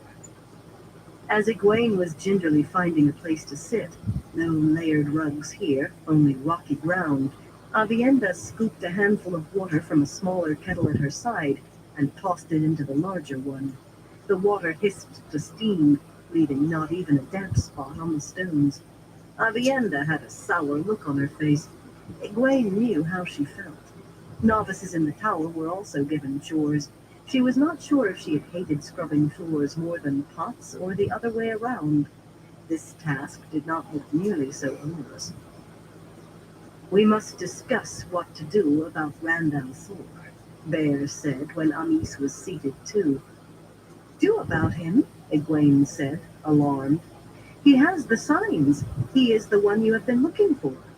He is the one, Elaine said grimly, brushing long strands of red gold hair from her damp face. We must try to see that as many of our people as possible survive his coming. Just as importantly, Siana said, we must assure that he survives to fulfill the rest of the prophecy. Elaine glared at her, and Siana added in a patient tone, else none of us will survive. Ruark said he would set some of the Jindo for bodyguards, Egwene said slowly. Has he changed his mind? Amis shook her head. He has not. Randall Thor sleeps in the Jindo tents with 100 men awake to see he wakes as well. But men often see things differently than we. Ruark will follow him, perhaps oppose him in decisions he thinks are wrong, but he will not try to guide him. Do you think he needs guiding? Moiraine arched an eyebrow at that, but Egwene ignored it. He has done what he had to without guidance so far. Randall Thor does not know our ways, Amis replied. There are 100 mistakes he could make to turn a chief or clan against him, to make them see a wetlander instead of he who comes with the dawn. My husband is a good man and a fine chief, but he is no peace talker, trained to guide angry men to ground their spears. We must have someone close to Randall Thor who can whisper in his ear when he seems ready to step wrongly. She motioned Avienda to throw more water on the hot logs. The younger woman complied with a sullen grace. And we must watch him, Elaine put in sharply. We must have some idea of what he means to do before he does it. The fulfillment of the prophecy of Roidian has begun. It cannot be halted short of its end, one way or another, but I mean to see that as many of our people survive as is possible. How that can be managed depends on what Randall Thor intends. Bear leaned toward Egwene. She seemed to be all bone and sinew. You have known him from childhood. Will he confide in you? I doubt it, Egwene told her. He does not trust as he used to. She avoided looking at Moiraine. Would she tell us if he did confide? Elaine demanded. I raise no anger here, but Egwene and Moiraine are Aes Sedai. What they seek may not be what we seek. We served Aes Sedai once, Bear said simply. We failed them then. Perhaps we are meant to serve again. Elaine flushed with obvious embarrassment. Moiraine gave no sign that she saw, or that she had heard the woman's earlier words for that matter. Except for that tightness around her eyes, she looked as calm as ice. I will help as I can, she said coolly, but I have little influence with Rand. For the present he weaves the pattern to his own design. Then we must watch him closely and hope, Bear sighed. Avienda, you will meet Randall Thor when he wakes each day, and do not leave him until he goes to his blankets at night. You will stay as close to him as the hair on his head. Your training must come as we can manage, I fear. It will be a burden on you doing both things, but it cannot be avoided. If you talk to him, and especially listen, you should have no trouble remaining near him. Few men will send away a pretty young woman who listens to them. Perhaps he will let something slip. Avienda grew stiffer by the word. When Bear finished, she spat. I will not. Dead silence fell, and every eye swung to her, but she stared back defiantly. Well, Bear said softly. No. She seemed to be tasting words strange in her mouth. Avienda, Egwene said gently. No one is asking you to betray Elaine, only to talk to him. If anything, the former Maiden of the Spear looked even more eager to find herself a weapon. Is this the discipline maidens learn now? Amis said sharply. If it is, you will find we teach a harder. If there is some reason you cannot stay near to Randall Thor, speak it. Avienda's defiance wilted a trifle, and she mumbled inaudibly. Amis's voice took on a knife edge. I said, speak it. I do not like him, Avienda burst out. I hate him! Hate him! Had Egwene not known better, she would have thought her close to tears. The words shocked her, though. Surely Avienda could not mean it. We are not asking you to love him or take him to your bed, Siana said acidly. We are telling you to listen to the man, and you will obey. Childishness, Amis snorted. What kind of young women is the world producing now? Do none of you grow up? Bear and Melaine were even sharper, with the older woman threatening to tie Avienda on Rand's horse in place of his saddle.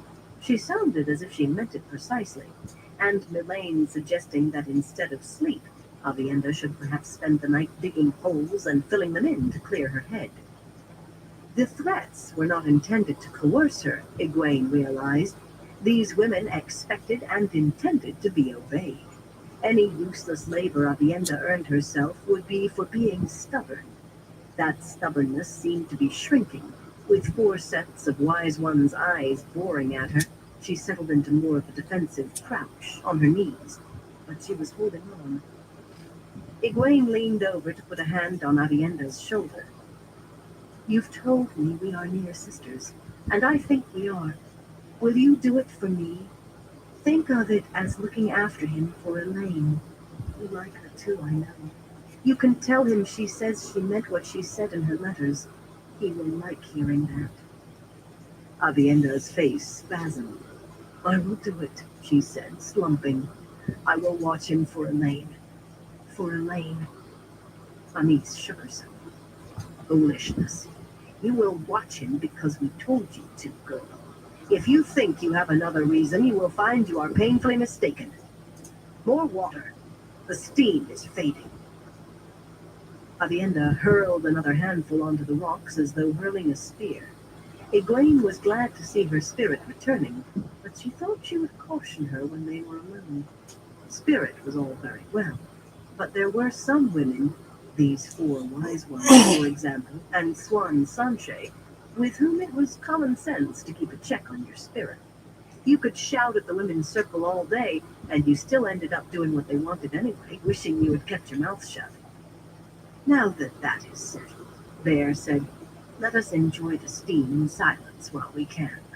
There is much for some of us yet to do tonight, and for nights to come if we are to bring a gathering to Alcair Dal for Randall Flora. Men always find ways to make work for women, Amis said. Why should Randall Flora be different? Quiet settled over the tent except for the hiss when Avienda tossed more water on the hot rocks. The wise ones sat with hands on knees, breathing deeply. It was really quite pleasant, even relaxing. The damp heat, the slick, cleansing feel of sweat on the skin. Egwene thought it was worth missing a little sleep. Moiraine did not look relaxed, though. She stared at the steaming kettle as if seeing something else, far off. Was it bad? Egwene said softly, so as not to disturb the wise ones. Why do you mean? Avienda looked up quickly, but said nothing. The memories fade, Moiraine said, just as quietly.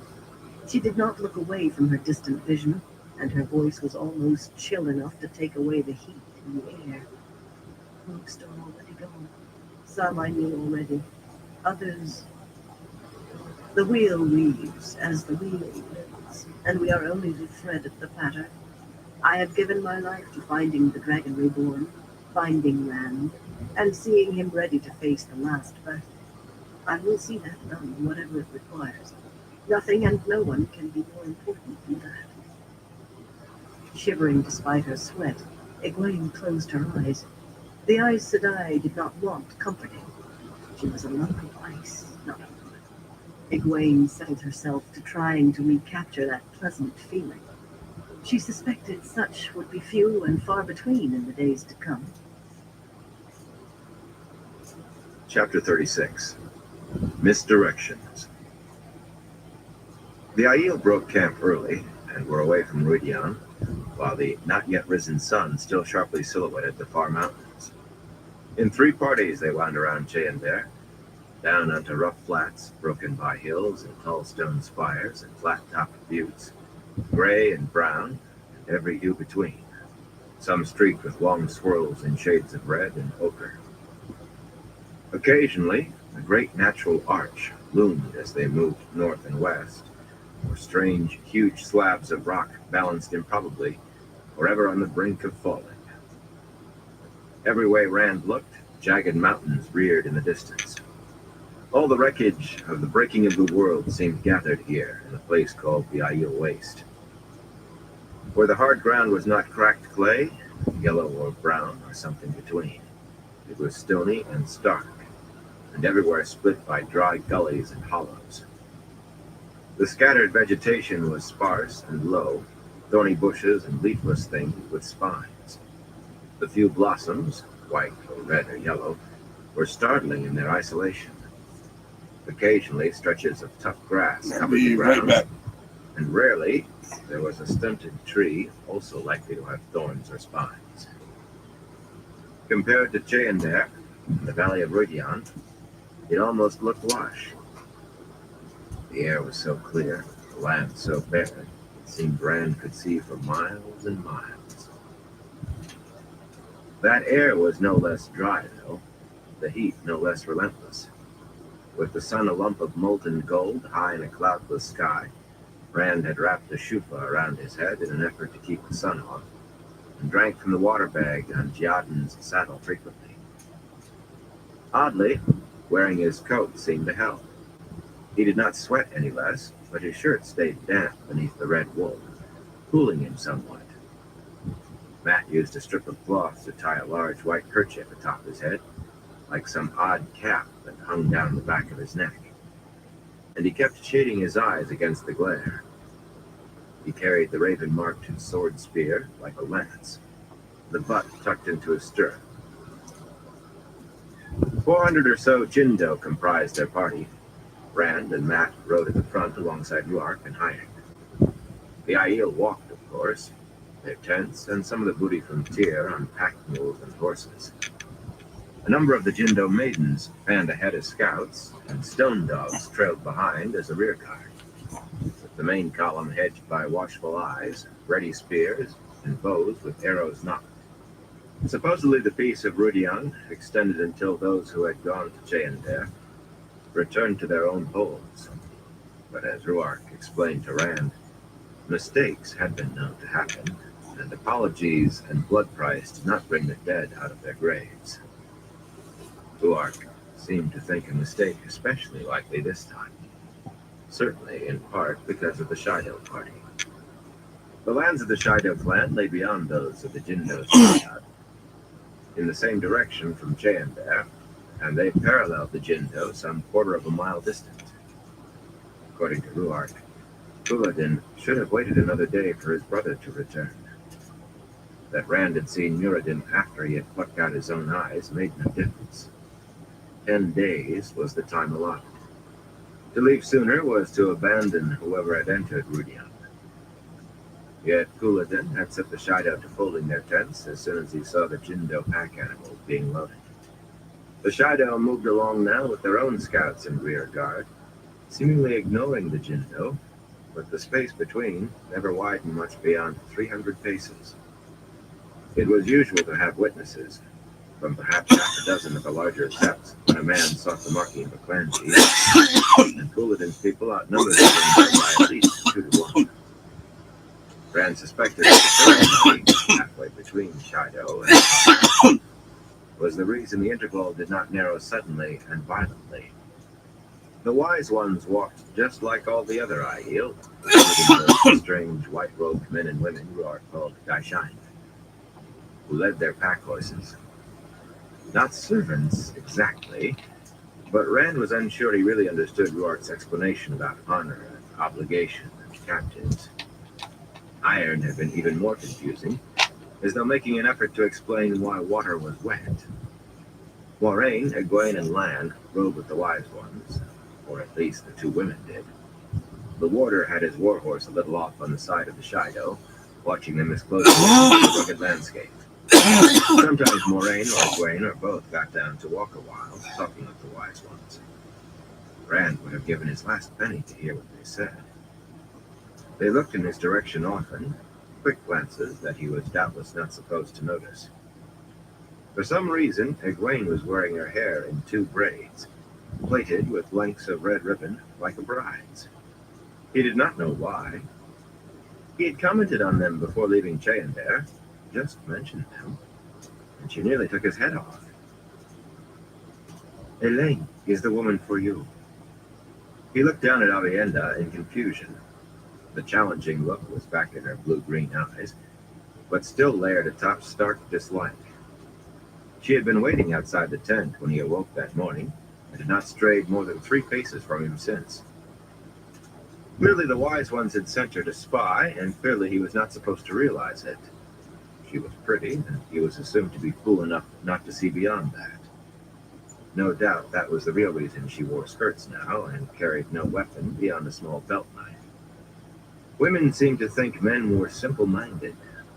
Come to think of it, none of the other Aiel had commented at her change of clothing, but even Ruark avoided looking at her for too long. Probably they knew why she was there, or had some inkling of the Wise One's plan, and did not want to speak of it.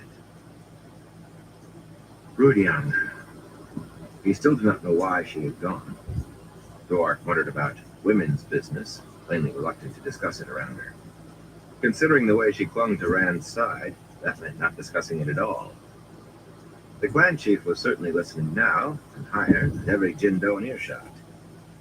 It was hard to tell with Aiel sometimes, but he thought they looked amused. Matt was whistling softly, ostentatiously looking at anything but the 2 of them. Even so, this was the first time all day she had spoken to him. What do you mean? Yeah.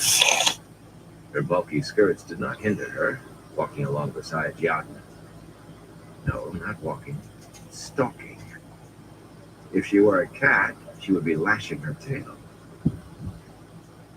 Elaine is a wetlander, your own kind. She tossed her head arrogantly. The short tail that Aiel warriors wore at the nape of the neck was missing. The folded scarf around her temples nearly enveloped her hair. Exactly the woman for you. Is she not beautiful? Her back is straight, her limbs supple and strong, her lips like plump love apples.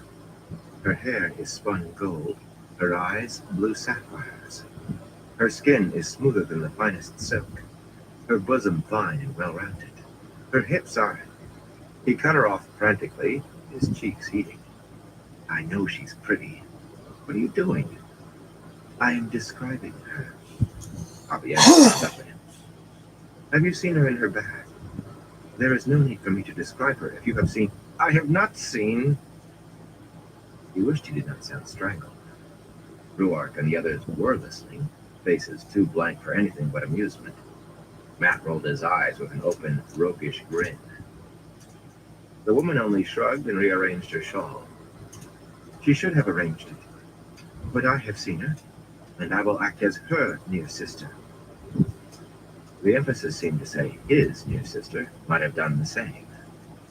Aiel customs were strange, but this was mad. Her hips... Stop that! She gave him a sideways glare. She is the woman for you. Elaine has laid her heart at your feet for a bridal wreath. Do you think there was anyone in the Stone of Tyr who does not know? I do not want to talk about Elaine, he told her firmly. Certainly not if she meant to go on as she had begun. The thought made his face go hot again. The woman did not seem to care what she said or who heard. You do well to blush, putting her aside when she has bared her heart to you. Avienda's voice was hard and contemptuous. 2 letters she wrote, bearing all as if she had stripped herself beneath your mother's roof. You entice her into corners for kisses, then reject her. She meant every word of those letters, Randall Thor. Egwene told me so. She meant every word. What do you mean toward her, wetlander? Rand scrubbed a hand through his hair and had to rearrange his shutba. Elaine meant every word, in both letters. That was flat impossible. One contradicted the other nearly point for point. Suddenly he gave a start. If Wayne had told her about Elaine's letters, did women discuss these things among themselves? Did they plan out between them how best to confuse a man? He found himself missing Min. Min had never made him look a fool. Well, no more than once or twice. And she had never insulted him. Well, she had called him sheep herder a few times. But he felt comfortable around her, warm in a strange way. She never made him feel a complete idiot like Elaine and Avienda. His silence seemed to irritate the Aiel woman more, if such was possible. Muttering to herself, striding along as though she wanted to trample something, she adjusted and readjusted her shawl half a dozen times. Finally, her grumbling faded away. Instead, she began staring at him, like a vulture. He could not see how she did not trip and fall on her face. "Why are you looking at me like that?" he demanded. "I am listening, Randall Thor, since you wish me to be silent." She smiled around gritted teeth. "Do you not enjoy having me listen to you?" He glanced beyond her at Matt, who shook his head. There was just no understanding women. Rand tried to set himself to considering what lay ahead, but it was difficult with the woman's eyes on him. Pretty eyes, if they had not been full of spite. But he did wish she would look at something else. Shading his eyes against the sun's glare, Matt did his best to avoid looking at Rand and the Aiel woman striding along between their horses. He could not understand why Rand put up with her. Avienda was pretty enough, to be sure. More than just pretty, especially now she wore a semblance of proper clothes. But with a viper for a tongue and a temper to make Nynaeve look meek. He was just glad Rand was stuck with her and not him. He pulled the kerchief from his head and wiped the sweat off of his face, then tied it back. The heat and the eternal sun in his eyes were beginning to get to him. Was there no such thing as shade in this whole life? Sweat stung his wounds.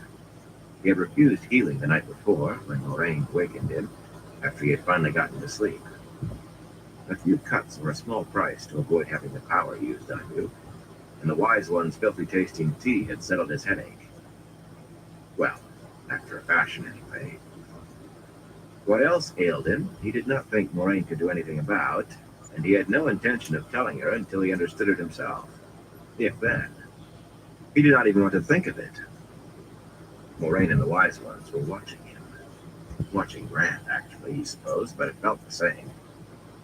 Surprisingly, the sun-haired one, Mullane, had climbed up on Aldiv behind the Aes Sedai, riding awkwardly and holding Moraine around the waist as they talked. He had not known Aiel would ride at all. A very pretty woman, Mullane, those fiery green eyes. Except, of course, that she could channel. A man would have to be an utter fool to tangle himself with one of those. Shifting in Phips's saddle, he reminded himself that it did not matter to him what Aiel did. I've been to Rudian. I've done what those snake folk said I had to. And what did he have to show for it? His bloody spear, the silver medallion, and I could go now. If I have any sense, I will. He could go. Try to find his own way out of the waste before he died of thirst or sunstroke. He could if Rand was not still pulling at him, holding him. The easiest manner of finding out was just to try leaving. Looking at the bleak landscape, he grimaced. A wind picked up. It felt as if it blew across an overheated cook stove, and small whirlwinds spun funnels off yellow dust across the cracked ground. Heat haze made the distant mountains shimmer. Maybe it was best to stay around a while longer. One of the maidens who had been scouting ahead came trotting back and fell into sidewalk, speaking for his ear alone. She flashed Matt a grin when she was done, and he busied himself picking a sharp bird out of Phips's mane. He remembered her all too well, a red-haired woman named Dorinda, about Egwene's age. Dorinda was one of those who had talked him into trying Maiden's Kiss. She had collected the first orphan.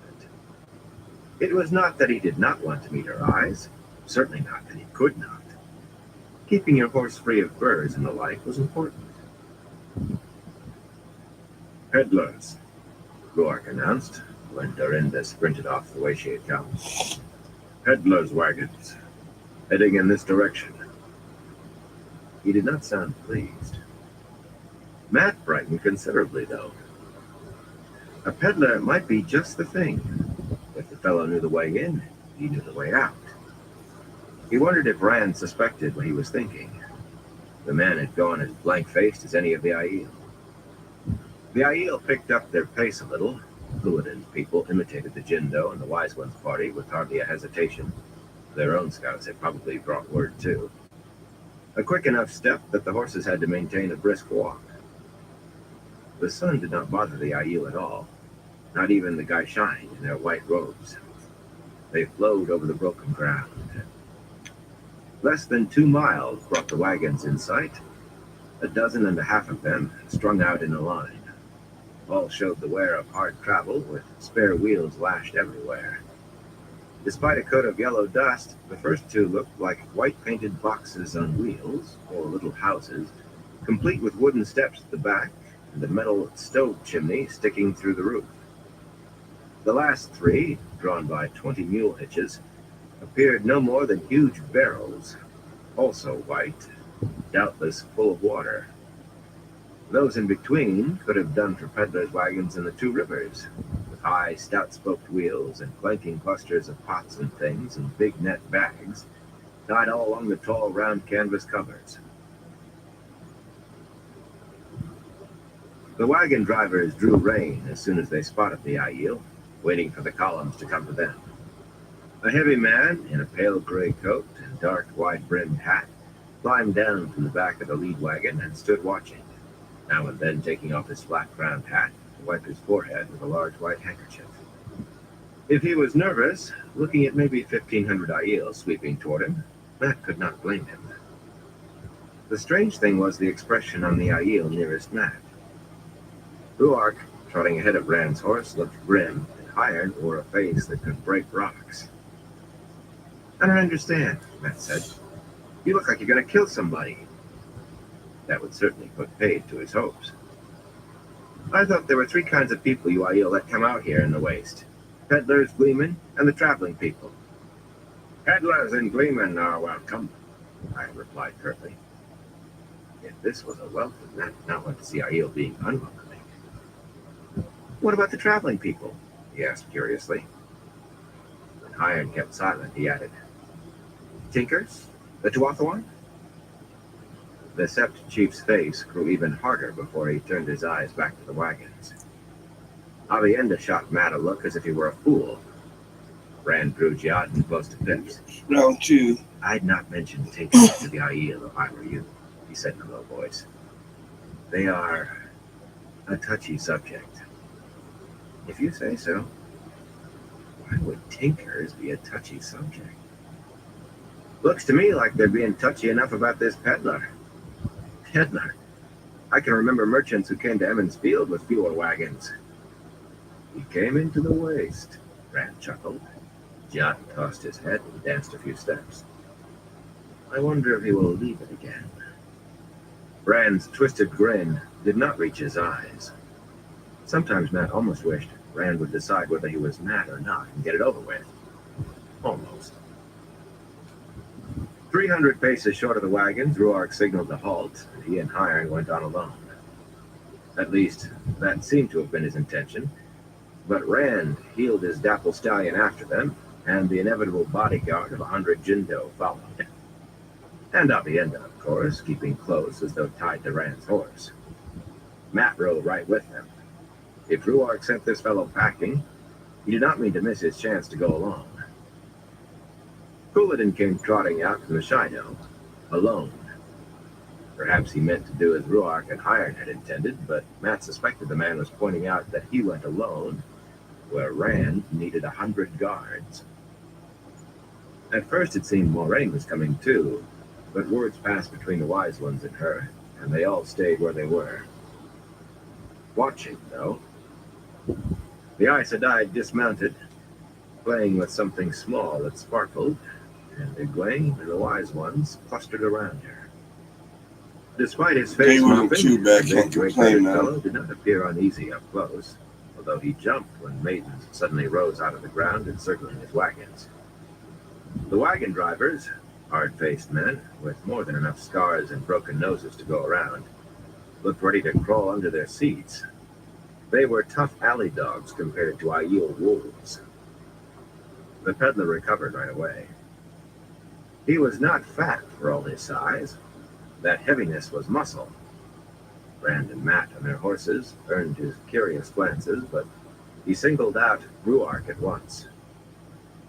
His hooked beak of a nose and dark, tilted eyes gave his square, swarthy face a predatory look, not lessened when he put on a wide smile and swept his broad-brimmed hat off in a bow. "I am Hadnan Kadir," he said, "peddler. I seek Cold Rock's hold, good sirs, but I will trade with one and all. I have many fine—" Ruark cut him off like an icy knife. "You head well away from Cold Rocks or any hold. How is it you have come this far from the Dragon Wall without acquiring a guide?" "I do not really know, good sir." The deer did not lose his smile, but the corners of his mouth tightened a trifle. "I have traveled openly. This is my first visit to the Threefold Land so far south. I thought perhaps here there are no guides." Couladin snorted loudly, twirled one of his spears lazily. The deer hunched his shoulders as if he felt steel sliding into his thick body already. "There are always guides," Ruark said coldly. "You have luck to have come so far without one. Luck that you are not dead or walking back to the Dragon Wall in your skin." Kadir flashed an uneasy, toothy smile, and the clan chief went on. "Luck to meet us. Had you continued this way another day or two, you would have reached Rudian." The peddler's face went gray. "I have heard—" He stopped to swallow. "I did not know, good sirs. You must believe I would not do such a thing deliberately, nor by accident," he added hastily. "The light illumine my words for truth, good sirs. I would not." "That is well," Ruark told him. "The penalties are severe. You may travel with me to Cold Rocks. It would not do for you to become lost again. The Threefold Land can be a dangerous place for those who do not know it." Couladin's head came up defiantly. "Why not with me?" he said in a sharp voice. "The Shido are the more numerous here, Ruark. By custom, he travels with me." "Have you become a clan chief when I did not see?" The fire-haired Shido flushed, but Ruark showed no hint of satisfaction. Only went on in that level voice. "The peddler seeks Cold Rocks. He will journey with me. The Shido with you may trade with him as we travel. The Tardak are not so starved for peddlers that we try to keep them to ourselves." Couladin's face went even darker, yet he moderated his tone, even if it did creak with the effort. "I will camp near Cold Rocks, Mark. He who comes with the dawn concerns all Aiel, not only the Tardak. The Shido will have their proper place. The Shido, too, will follow he who comes with the dawn." He had not, Matt realized, acknowledged that that was right. Staring at the wagon, Rand did not seem to be listening. Ruark was silent a moment. "The Shido will be welcome guests in the lands of the Tardat, if they come to follow he who comes with the dawn." That could be taken two ways as well. Kadir had been mopping his face all this time, likely seeing himself in the middle of a battle between Aiel. He punctuated Ruark's invitation with a heavy sigh of relief. "Thank you, good sirs, thank you." Probably for not killing him. "Perhaps you would care to see what my wagons have to offer? Some special thing you might like?" "Later," Ruark said. We will stop at Imre Stan for the night, and you may show your wares then. Uladin was already striding away, having heard the name of Imre Stan, whatever that was. Kadir started to put his hat back on. A hat, Matt said, reining Pitch closer to the peddler. If he had to remain in the waist a bit longer, at least he could keep that bloody sun out of his eyes. I'll give a gold mark for a hat like that. Done, called the woman's huskily melodious voice. Matt looked around and gave a start. The only woman in sight, beside Avienda and the maidens, was walking up from the second wagon, but she certainly did not match that voice, one of the loveliest he had ever heard. Rand frowned at her and shook his head, and he had cause. A foot shorter than Kadir, she must have weighed as much or more. Rolls of fat nearly hid her dark eyes, disguising whether they were tilted or not, but her nose was a hatchet that dwarfed the peddler's. In a dress of pale cream silk stretched tight around her bulk, with a white lace shawl held above her head and elaborate ivory combs thrust into long, coarse black hair, she moved with incongruous lightness, almost like one of the maidens. A good offer, she said in those musical tones. I am Kali Shaugi, peddler. She snatched the hat away from Kadir and thrust it up at Matt. Stout, good sir, I nearly knew. You will need its like to survive the threefold land. Here, a man can die. Fat fingers made a whip crack, like so. Her sudden laugh had the same throaty, caressing quality as her voice. Or a woman. A gold mark, you said? When he hesitated, her half-buried eyes glittered raven black. I seldom offer any man a bargain twice. A peculiar woman, to say the least. Kadir made no protest beyond the slightest grimace. If Kali was his partner, there was no doubt who was the senior. And if the hat kept Matt's head from boiling, it really was worth the price so far as he was concerned. She bit the Tyran mark he handed her before releasing the hat. For a wonder, it fit. And if it was no cooler under the wide brim, at least it was blessedly shady. The kerchief went into his coat pocket. Anything for the rest of you? The stout woman ran her eye over the Aiel, murmuring, What a pretty child, to Avienda, with a baring of teeth that might have been a smile. To Rand, she said sweetly, And you, good sir? That voice coming out of that face was truly jarring, especially when it took on this honeyed tone. Something to shelter you from this desperate land? Turning Jordan, so he could peer at the wagon drivers, Rand only shook his head. With that shufa around his face, he really did look like an Aiel. Tonight, Kali, Nadir said. We open trade tonight at a place called Imre Stand. Do we now? For a long moment she peered at the Shido column, and at the Wise Ones party for a longer. Abruptly, she turned for her own wagon, saying over her shoulder to the other peddler, Then why are you keeping these good sirs standing here? Move, Kadir, move! Rand stared after her, shaking his head again. There was a gleeman back by her wagon. Matt blinked, thinking the heat had gotten to him. But the fellow did not vanish. A dark-haired man in his middle years, wearing a patch-covered cloak. He watched the gathering apprehensively until Kali shoved him up the wagon's step ahead of her. Kadir looked at her white wagon with less expression than one of the Aiel before stalking off to his own. Truly an odd lot. Did you see the gleeman?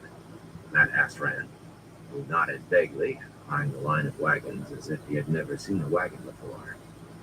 Ruark and Hiron were already on their way back to the rest of the Jindo. The 100 surrounding land waited patiently, dividing their gaze between him and anything that might hide even a mouse. The drivers began gathering their reins, but Rand did not move. Strange people, these peddlers, wouldn't you say, Rand? But I suppose you have to be strange to come to the waste. Look at us. That brought a grimace from Avienda, but Rand seemed not to have heard. Matt wanted him to say something, anything. This silence was unnerving. Would you have thought escorting a peddler would be such an honor? Rourke and Couladin would argue over it. Do you understand any of this, Giotto? You are a fool, Avienda muttered. It had nothing to do with Giotto. Couladin tries to behave as a clan chief. Rourke cannot allow that unless he has gone to Rudion. The Shido would steal bones from a dog. They would steal the bones and the dog. Yet even they deserve a true chief. And because of Randall Thor, we must allow 1,000 of them to pitch their tents in our lands.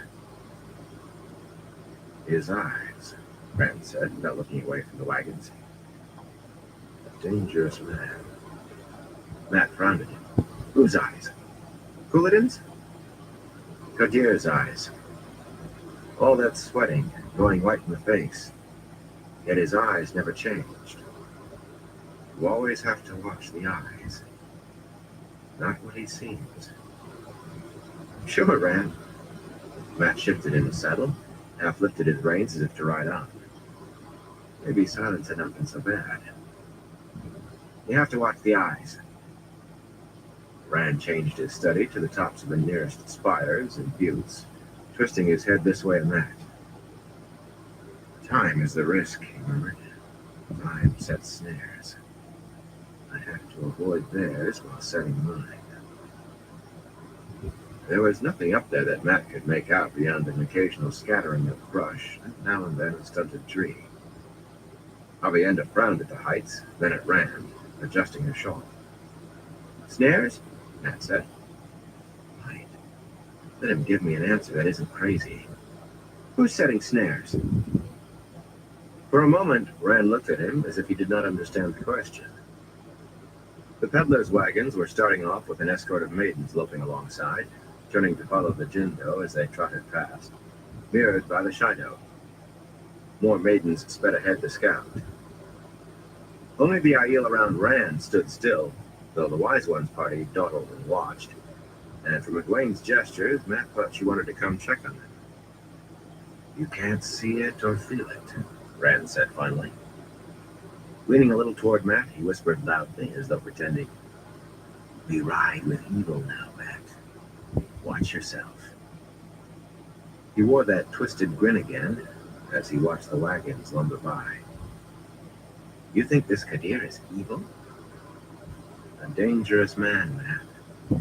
The eyes always give it away. Yet who can say?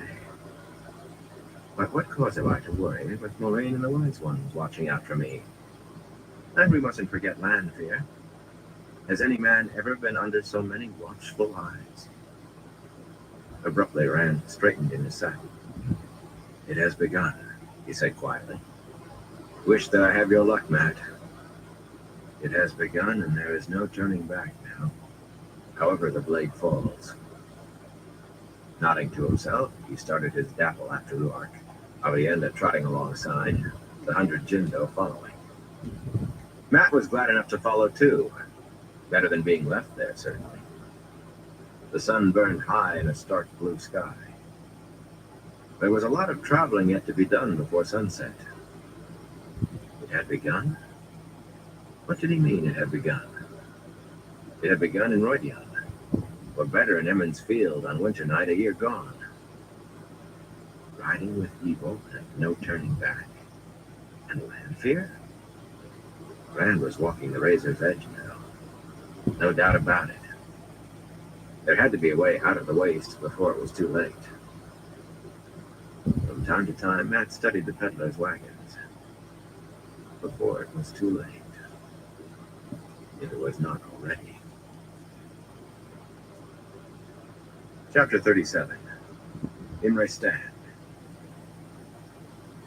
The sun still stood more than its own height above the jagged western horizon, and Rourke said that Imre Stand, where he intended to stay for the night, lay only a mile or so ahead.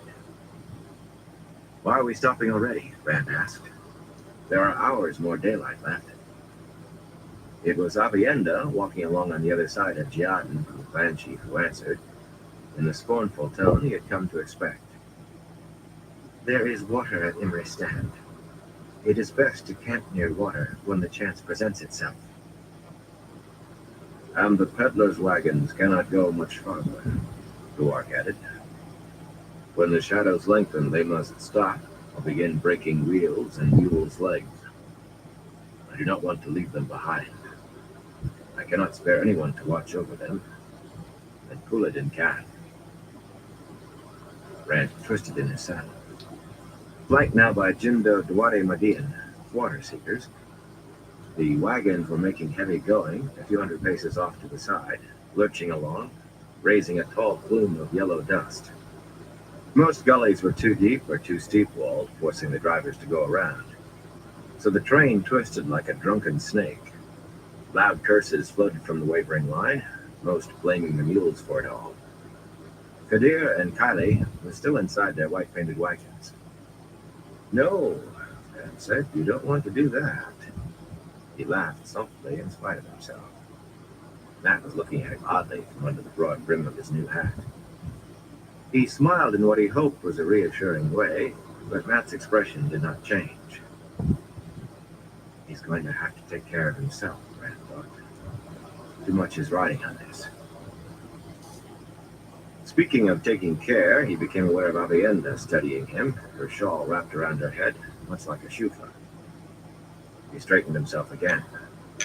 Moraine might have told her off to nurse him, but he had the impression the woman was waiting to see him fall.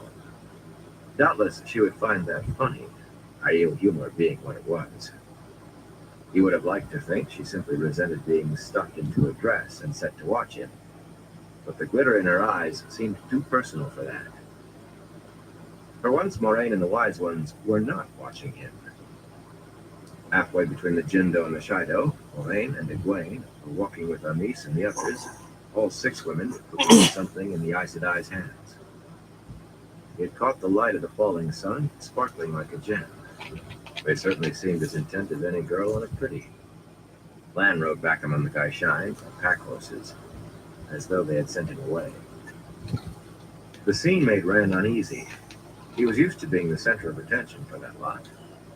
What had they found more interesting? Surely nothing he could be happy about, not with Moraine, likely not with Amis or the others. They all had their plans for him. Egwene was the only one of them he really trusted.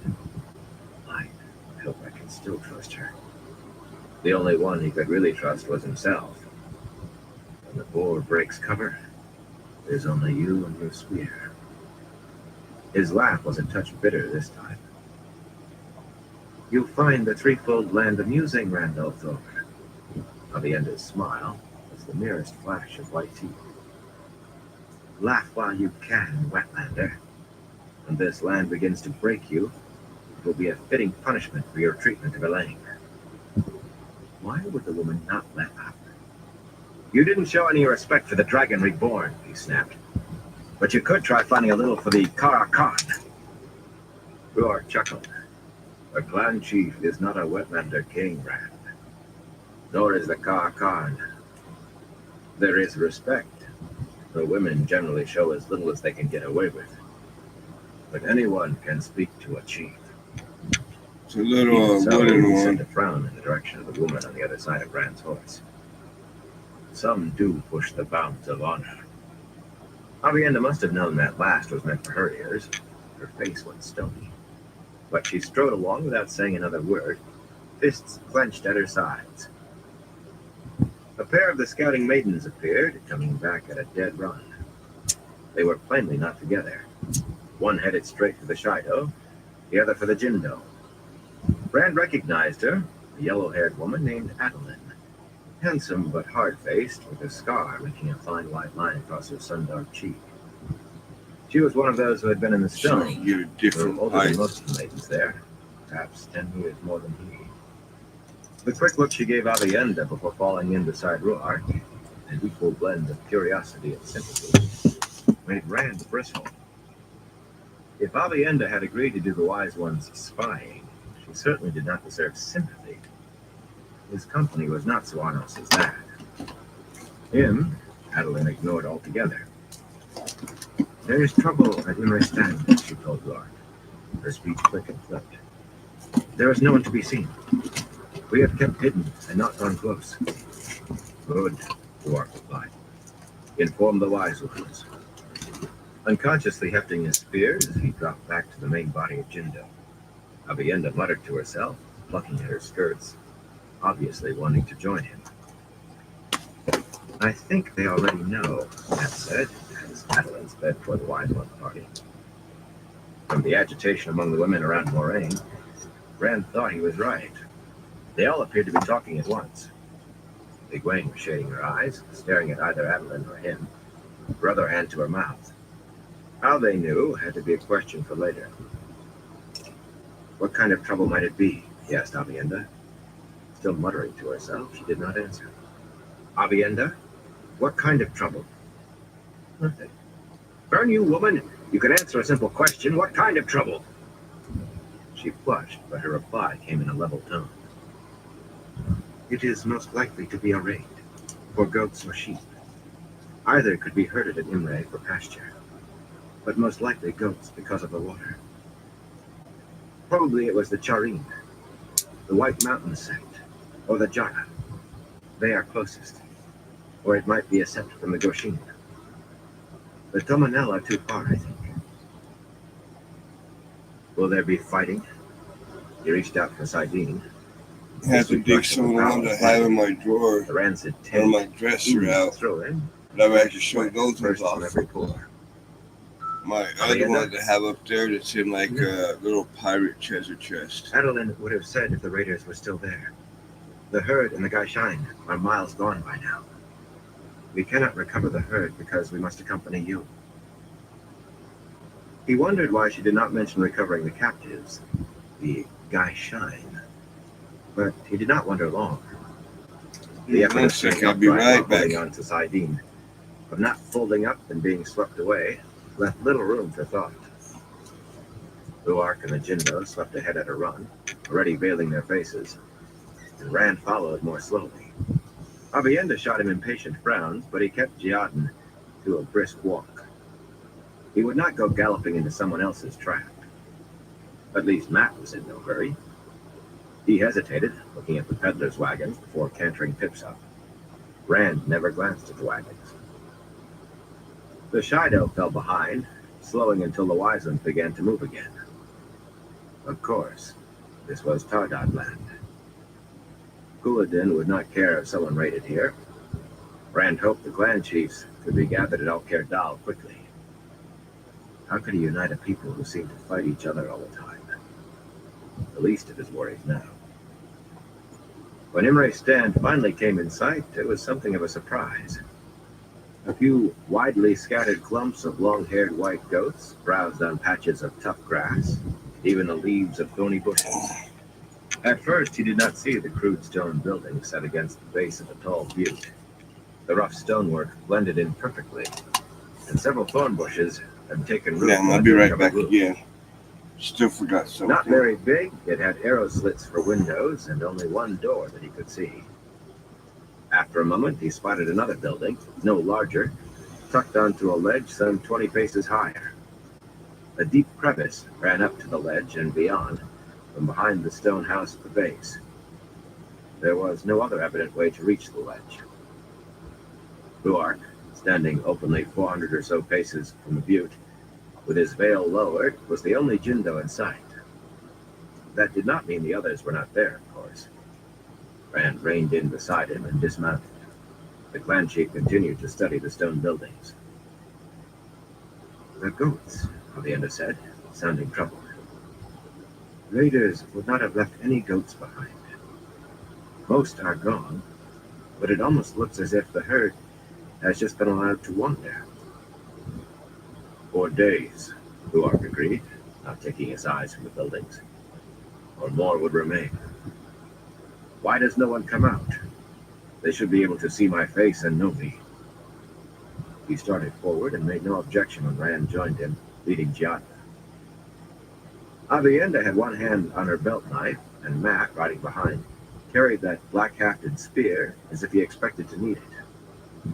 The door was rough wood, pieced together from short, narrow planks. Some of the stout bracing was broken, hacked by axes. Ruark hesitated a moment before pushing it open. He hardly glanced inside before turning to run his eyes over the surrounding country. Rand put his head in. There was no one there. The interior, light streaming in bars through the arrow slits, was all one room and plainly not a dwelling. Just a place for herdsmen to shelter and defend themselves if attacked. There were no furnishings, no tables or chairs. A raised open hearth stood beneath the city's smoke hole in the roof. The wide crevice at the back had steps chiseled into the gray rock. The place had been ransacked. Bedding, blankets, pots, all lay scattered across the stone floor amid slashed cushions and pillows. Some liquid had been splashed over everything, the walls, even the ceiling, and had dried black. When he realized what it was, he jerked back, the power-wrought sword coming into his hands before he even thought. Blood. So much blood. There had been slaughter done here, as savage as anything he could imagine. Nothing moved out there except the goats. Avienda backed out as fast as she went in. Who? She demanded incredulously, her large blue-green eyes filled with outrage. Who would do this? Where are the dead? Trollocs, Matt muttered. It looks like Trolloc work to me. She snorted contemptuously. Trollocs do not come into the threefold land, Wetlander. No more than a few miles below the Blight, at least, and then seldom. I have heard they call the threefold land the dying ground. We hunt Trollocs, Wetlander. They do not hunt us. Nothing moved. Rand let the sword go, pushed Sidene away. It was hard. The sweetness of the power was nearly enough to overcome the feel of filth from the taint, the sheer exhilaration almost enough to make him not care. Matt was right, whatever Avienda said. But this was old. The Trollocs gone. Trollocs in the waste, at a place he had come to. He was not fool enough to think it coincidence. But if they think I am, maybe they'll grow careless. Ruark signaled the Jindo to come in. They seemed to rise out of the ground. And some time later, the others appeared. The Shido and the peddler's wagons and the Wise One's party. Word spread quickly of what had been found, and among the Aiel, tension became palpable. They moved as if they expected momentary attack, perhaps from each other. Scouts fanned out in every direction. Unharnessing their mules, the wagon drivers looked around jerkily and seemed ready to dive under their wagons at the first shout. For a time, all was a stirred hive of ants. Ruark made sure the peddlers lined their wagons up on the edge of the Jindo camp. Fluid and glowered, since it meant any Shido who wanted to trade had to go to the Jindo. But he did not argue. Perhaps even he could see that might lead to dancing the spears now. The Shido tents went up a scant quarter-mile away, with the Wise Ones, as usual, in between. The Wise Ones examined the inside of the building, as Moraine and Land did as well. But if they reached any conclusions, they told no one. The water at Imre Stand turned out to be a tiny spring at the back of the crevice, feeding a deep, roughly round pool, what Ruark called a tank, less than 2 paces across. Enough for herdsmen, enough for the Jindo to fill some of their water skins. No Shido went near. In Tardad land, the Jindo had first claim on water. It seemed the goats got their moisture purely from the thick leaves of the thorny bushes. Ruark assured Rand there would be much more water at the next night's stop. Kadir produced a surprise while the wagon drivers were unhitching their teams and fetching buckets from the water wagons. When he came out of his wagon, a dark-haired young woman accompanied him in a red silk gown and red velvet slippers more suited to a palace than to the waist. A filmy red scarf, wound almost like a tufa and veil, provided no protection from the sun, and certainly did nothing to hide a palely beautiful heart-shaped face. Clinging to the peddler's thick arm, She swayed enticingly as he took her to see the blood-splashed room. Lorraine and the others had gone off to where the guy shined were erecting the Wise One's camp. When the pair came back out, the young woman shuddered delicately. Brand was sure it was pretense, just as he was sure she had asked to view that butcher's workroom. Her show of revulsion lasted all of 2 seconds, and then she was peering about interestedly at the Aiel. It appeared that Rand himself was one of the sights she wanted to see.